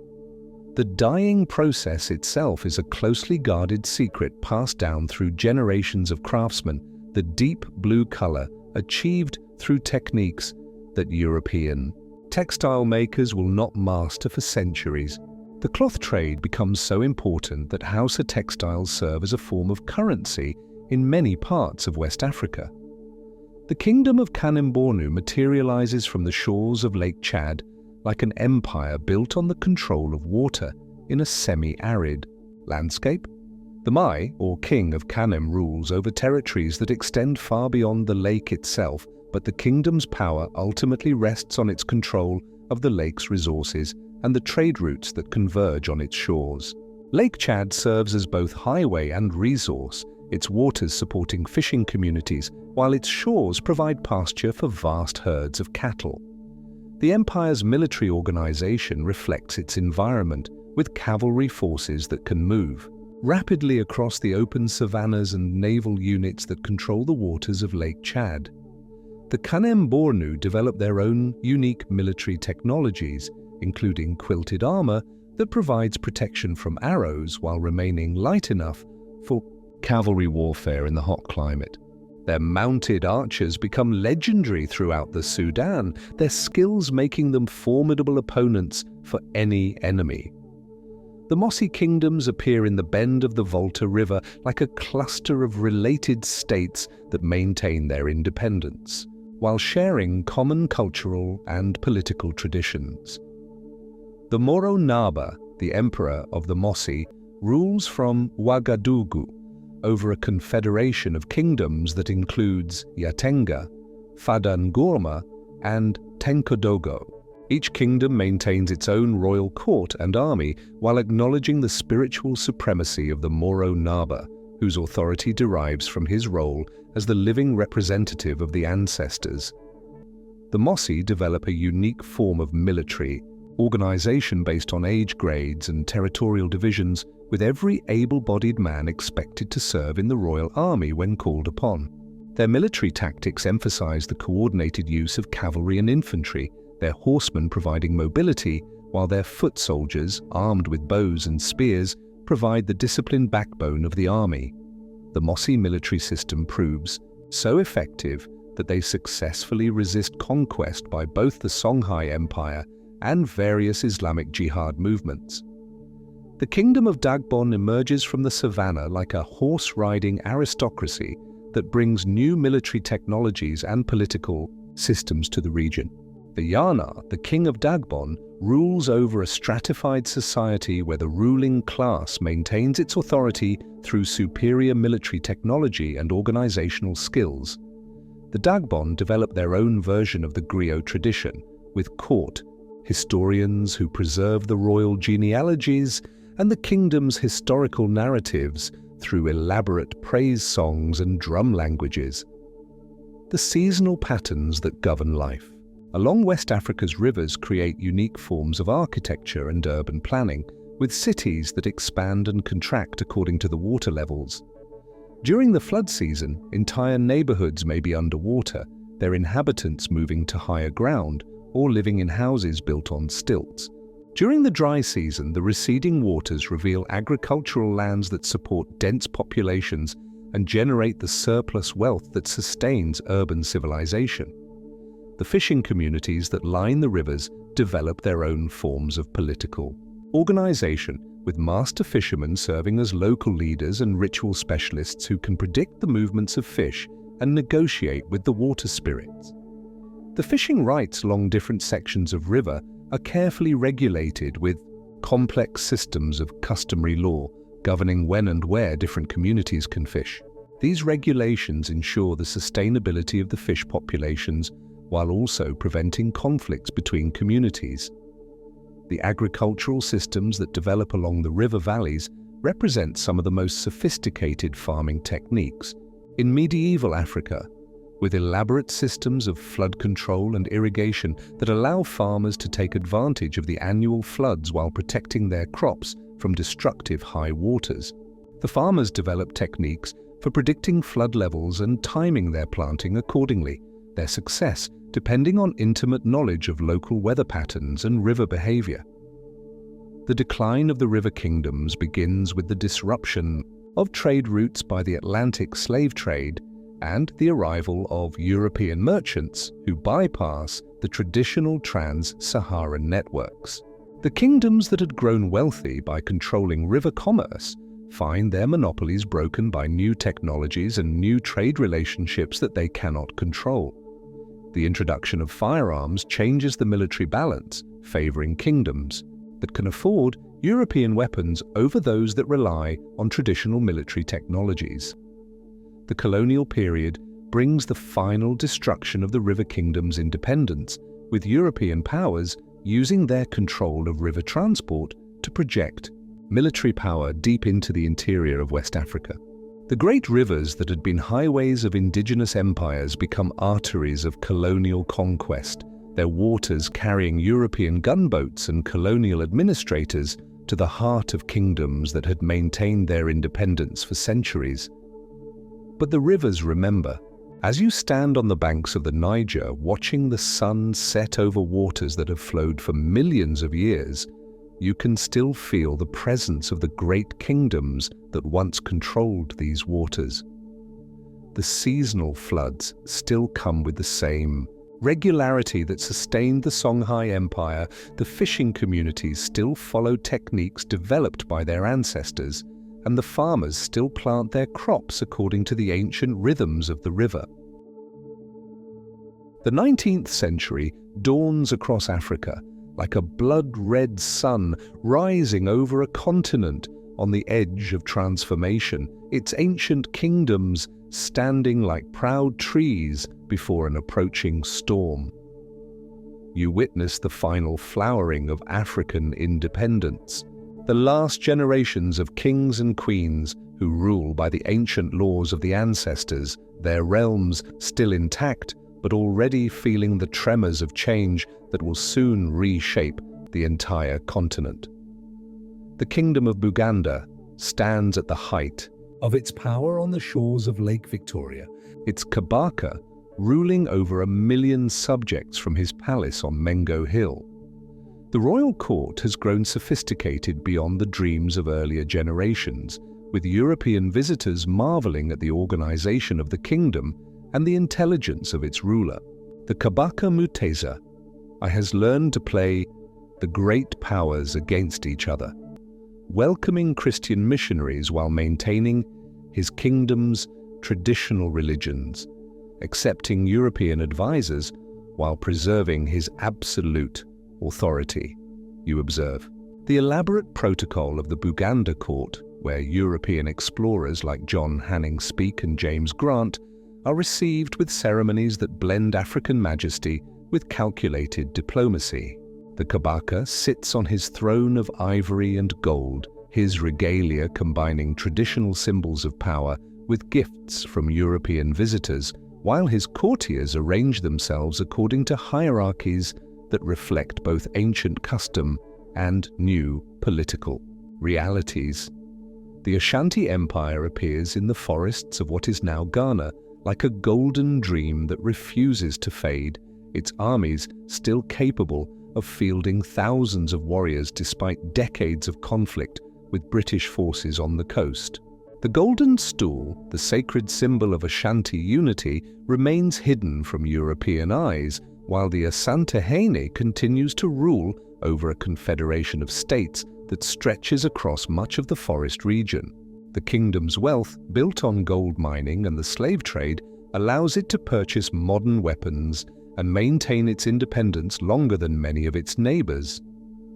The palace at Kumasi becomes a symbol of African resistance to European encroachment, its courtyards filled with nobles who remember when the Ashanti Empire was the most powerful force in West Africa. The kingdom's military traditions adapt to new realities, with traditional war chiefs learning to use firearms alongside their ancestral swords and spears. The Ashanti maintain their elaborate intelligence networks, their knowledge of European intentions often superior to that of the colonial officials who underestimate their capabilities. The kingdom of Dahomey emerges from the coastal forests like a military state that has survived by mastering the art of war, its armies, including the legendary Amazons whose courage and skill make them the most feared warriors in West Africa. The king of Dahomey rules from Abomey over a kingdom that has grown rich from the slave trade, but he also understands that the abolition of slavery by European powers threatens the foundation of his realm's prosperity. You witness the elaborate annual ceremonies at Abomey, where the king honors his ancestors with rituals that include the sacrifice of prisoners of war and the display of treasures accumulated through centuries of conquest. The royal palaces, decorated with bas-reliefs that commemorate the kingdom's military victories, serve as museums of African military art, while also functioning as centers of political power. The king's court includes officials who have learned European languages and customs, their knowledge serving as bridges between African and European worlds.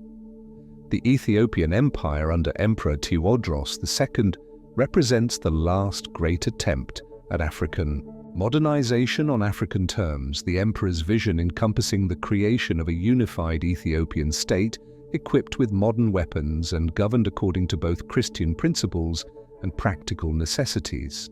The emperor's capital at Magdala becomes a center of technological innovation, with European craftsmen working alongside Ethiopian artisans to create cannons and other weapons that will allow the empire to resist European conquest. The tragedy of Tewodros unfolds like a Greek drama, his noble intentions undermined by the impossibility of modernizing an ancient empire while simultaneously fighting enemies on multiple fronts. His suicide at Magdala in 1868 as British forces storm his mountain stronghold becomes a symbol of the impossible choices facing Africa's last independent rulers.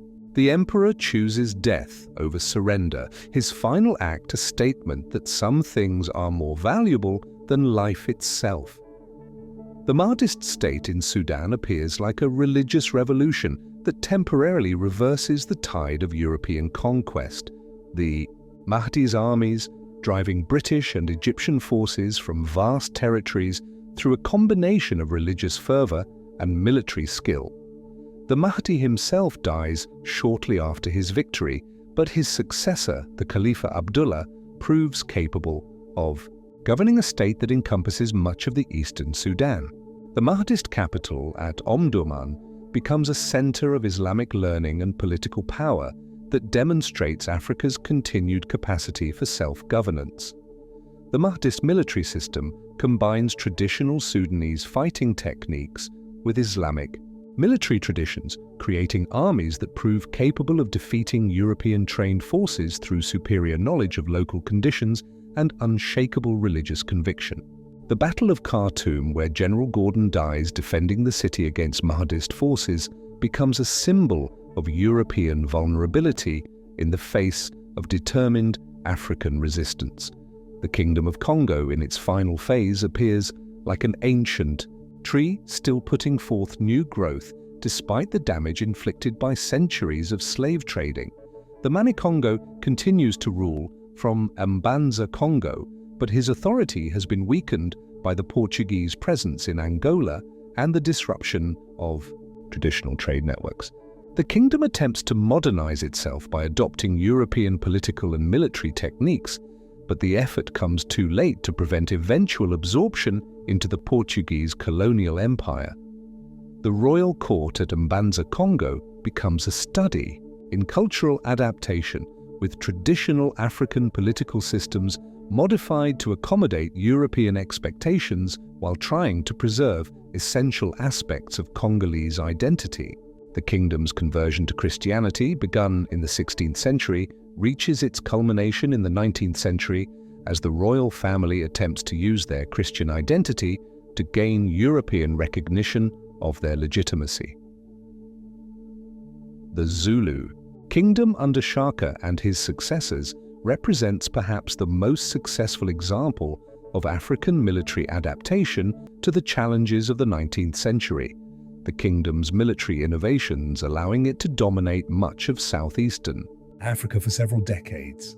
The regimental system developed by Shaka creates armies that are more disciplined and effective than any indigenous African military force, their tactics proving effective even against European forces equipped with modern weapons.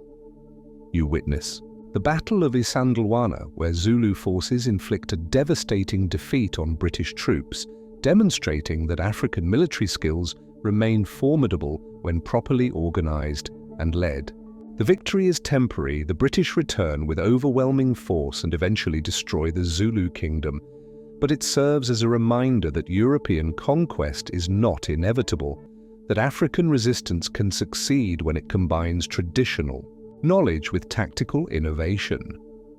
The last independent African kingdoms face impossible choices as the 19th century progresses, their rulers forced to choose between resistance that leads to destruction and accommodation that leads to the loss of sovereignty. Some, like the Ethiopian Emperor Menelik II, managed to preserve their independence through skillful diplomacy and military modernization. Others, like the Asantehene Prempeh Bits, choose exile over the humiliation of becoming colonial puppets.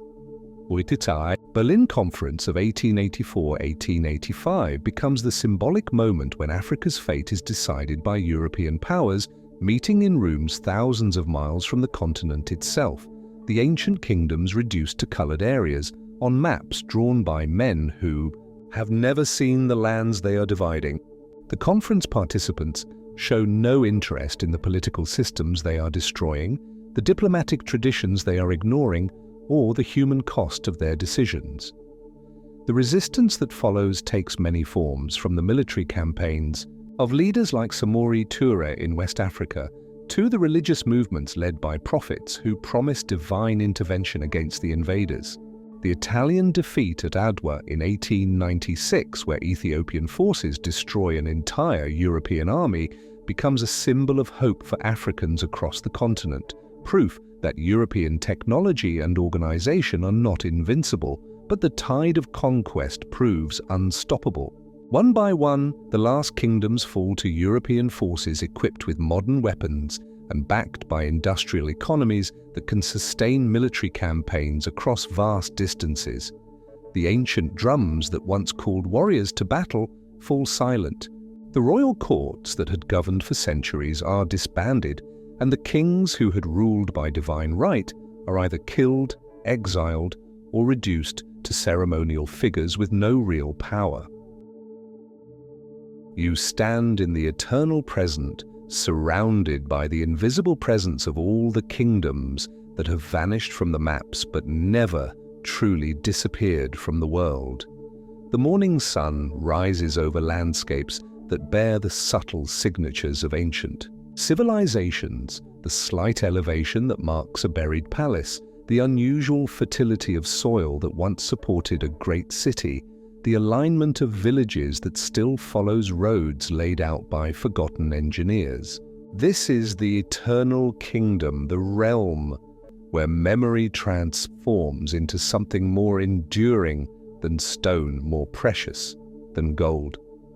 The genetic legacy of the vanished kingdoms flows in the bloodstream of their descendants, carrying forward the biological inheritance of peoples who built pyramids and carved mountains, who smelted copper and navigated by stars, who created art and literature and systems of governance that sustained millions of lives across centuries.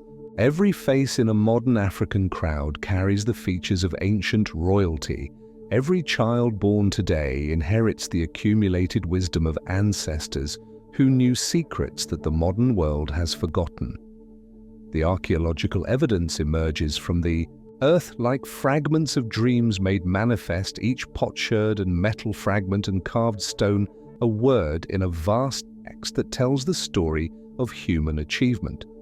The great Zimbabwe ruins still stand as testimony to the architectural genius of their builders, their fitted stones still holding together without mortar after 800 years. The Benin bronzes, scattered now in museums across the world, still demonstrate the artistic sophistication of their creators, their detailed reliefs, preserving historical narratives with the precision of written chronicles. The linguistic legacy of the forgotten kingdoms lives on in the languages spoken across Africa today, ancient words for concepts of governance and trade, and ceremony preserved in the everyday speech of people who may not know they are speaking the languages of emperors. The praise names of long-dead kings survive in the surnames of their descendants, while the court languages of vanished empires continue to influence the formal registers of modern African languages.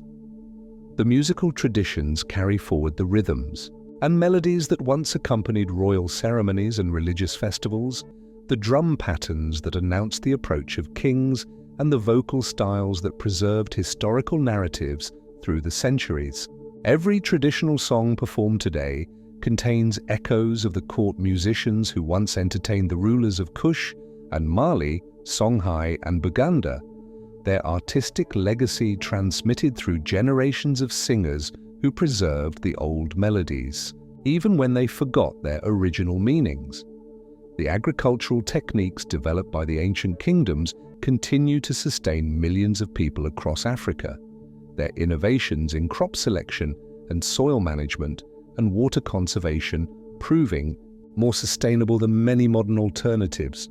The terraced fields of Rwanda still produce rice using irrigation systems that were ancient when the first Europeans arrived, while the crop rotation patterns developed by medieval African farmers continue to prevent soil exhaustion in regions where industrial agriculture has failed. The traditional governance systems that developed in the ancient kingdoms provide models for modern African leaders seeking alternatives to colonial political structures, their emphasis on consensus building, and community participation offering lessons in democracy that predate European political philosophy. The age-grade systems of the Igbo, the councils of elders found throughout the continent, and the elaborate checks and balances that prevented royal tyranny in many traditional kingdoms all represent indigenous African contributions to the science of government. The spiritual traditions of the vanished kingdoms continue to provide meaning and guidance to millions of Africans, their concepts of the relationship between the living and the dead, between humanity and nature, between the individual and the community, offering alternatives to the materialism of modern industrial civilization. The ancestor veneration that was central to most African kingdoms provides a sense of continuity that connects the present generation to the achievements of the past, while also creating obligations to future generations. The trade networks established by the ancient kingdoms laid the foundation for modern African commerce, their routes across the Sahara and along the coasts becoming the pathways for contemporary economic integration. The commercial law developed by medieval African merchants, their systems of credit and insurance and quality control, established precedents that continue to influence African business practices today. The architectural achievements of the vanished kingdoms inspire modern African architects seeking to develop building styles that reflect African rather than European aesthetic principles, their techniques for construction in tropical climates, and their integration of buildings with natural landscapes offering solutions to contemporary environmental challenges. The ventilation systems of ancient Nubian palaces, the earthquake-resistant construction of Ethiopian churches, and the flood-adapted architecture of West African cities all provide models for sustainable building in the modern era. The educational traditions of the ancient kingdoms, with their emphasis on oral transmission of knowledge and the integration of learning with practical skills, offer alternatives to educational systems imported from outside the continent. The Islamic schools of Timbuktu, the monastic schools of Ethiopia, and the age-grade education systems found throughout traditional Africa all represent indigenous African approaches to learning that could inform modern educational policy.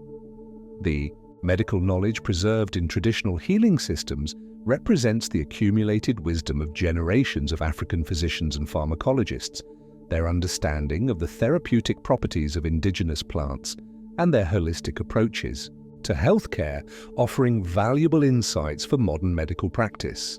The surgical techniques developed by ancient African healers, their methods for treating mental illness, and their emphasis on prevention rather than cure all represent contributions to human knowledge that transcend their original cultural contexts. The term artistic techniques developed by the craftsmen of the vanished kingdoms continue to influence contemporary African art, their approaches to sculpture and textile design, and metalworking, providing inspiration for modern artists seeking to create works that reflect African rather than European aesthetic principles. The bronze casting techniques of Benin, the rock art traditions of the Sahara, and the wood carving styles found throughout the continent all represent distinctively African approaches to artistic expression. The environmental management practices of the ancient kingdoms offer lessons for contemporary conservation efforts, their sustainable use of natural resources and their integration of human activities with ecological systems, providing models for development that does not destroy the environment. The forest management techniques of the Congo kingdoms, the water conservation methods of the Sahel empires, and the wildlife protection systems of the East African kingdoms all represent indigenous African contributions to environmental science.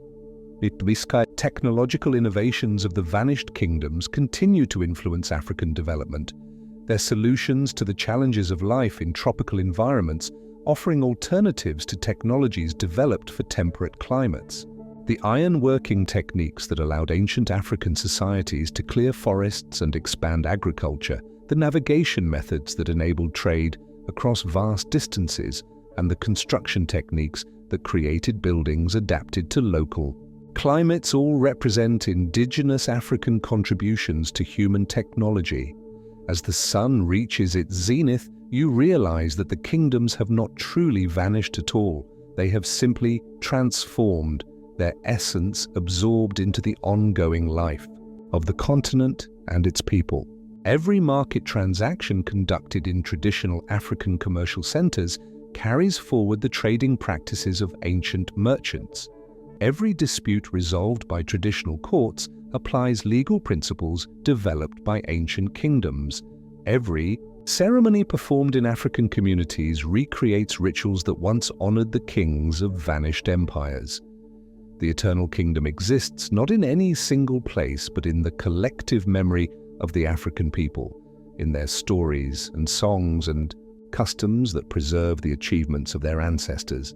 It exists in the genetic legacy that connects every African to the builders of great civilizations, in the linguistic heritage that preserves ancient wisdom in modern speech, and in the cultural traditions that maintain continuity with the glorious past while adapting to the challenges of the present.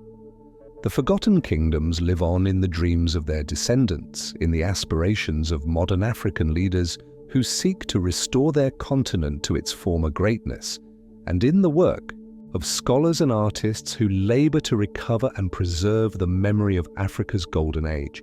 They live on in every African child who learns the stories of the ancestors, in every traditional ceremony that recreates ancient rituals, and in every effort to build modern African institutions that reflect indigenous rather than foreign values. The Eternal Kingdom is not a place on the map, but a state of consciousness, a way of understanding the world that recognizes the continuity between past and present, the connection between the individual and the community, and the relationship between humanity and the divine. It is the kingdom that exists wherever Africans remember their heritage and draw strength from the achievements of their ancestors, wherever they resist the forces that would reduce them to shadows of other peoples, dreams, and wherever they work to create a future worthy of their glorious past. Perhaps these mysteries are not lost. Perhaps they are simply waiting, patient as the desert, deep as the ocean, enduring as the stones that still point toward heaven. In your dreams tonight, you might walk their ancient streets, hear their forgotten languages, and remember what the world chose to forget. The kingdoms sleep, but do not die. They rest in the red earth that holds the foundations of their palaces, in the DNA that carries forward the bloodlines of their kings, in the languages that preserve their names, and the songs that echo their glories. They wait in the baobab trees that sheltered their councils, in the rivers that carried their trade goods, in the stars that guided their navigators across desert and ocean. Every sunrise over the African continent illuminates landscapes that once knew the footsteps of emperors. Every wind that blows across the savannah carries whispers of ancient wisdom. Every grain of sand in the Sahara holds memories of the caravans that built empires on the control of salt and gold. The kingdoms are not gone. They have become part of the eternal rhythm of the continent itself, woven into the fabric of a land that remembers everything and forgets nothing. In the quiet moments before sleep, when the modern world fades and the ancient world draws near, you might feel their presence.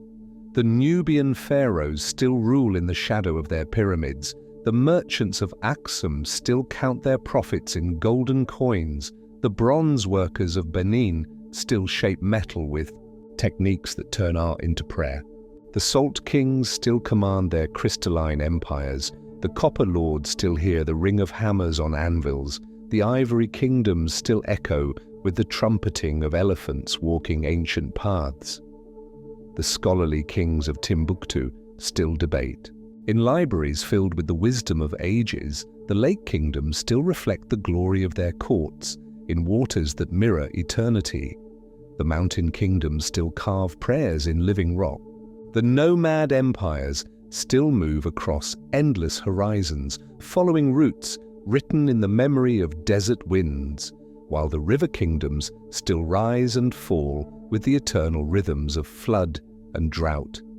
They are all still there, just beyond the veil of waking consciousness, waiting for dreamers brave enough to walk where giants once ruled, patient enough to listen to stories that take lifetimes to tell, wise enough to understand that some truths can only be whispered in the language of sleep.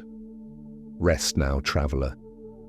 Let your dreams carry you to kingdoms that maps cannot show, to places where gold flows like water and wisdom falls like rain, to times when Africa was young and the world was full of wonders that have no names in any modern tongue. The ancient kings are waiting to share their secrets, the vanished queens are ready to reveal their mysteries, and the eternal kingdoms are prepared to welcome you home.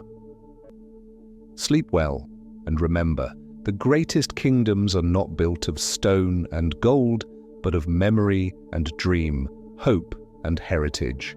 They cannot be conquered because they live in the human heart, cannot be destroyed because they exist in the realm of story, cannot be forgotten because they have become part of the eternal human song that began when the first human looked up at the stars and dreamed of building something that would last forever.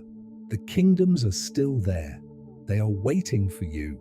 All you have to do is close your eyes and remember what you have never actually forgotten, find what was never truly lost, and return to the eternal kingdom that exists wherever hearts remember the glory of what we once were and dream of what we might become again. Sweet dreams, wanderer. The kings and queens of Africa are calling you home.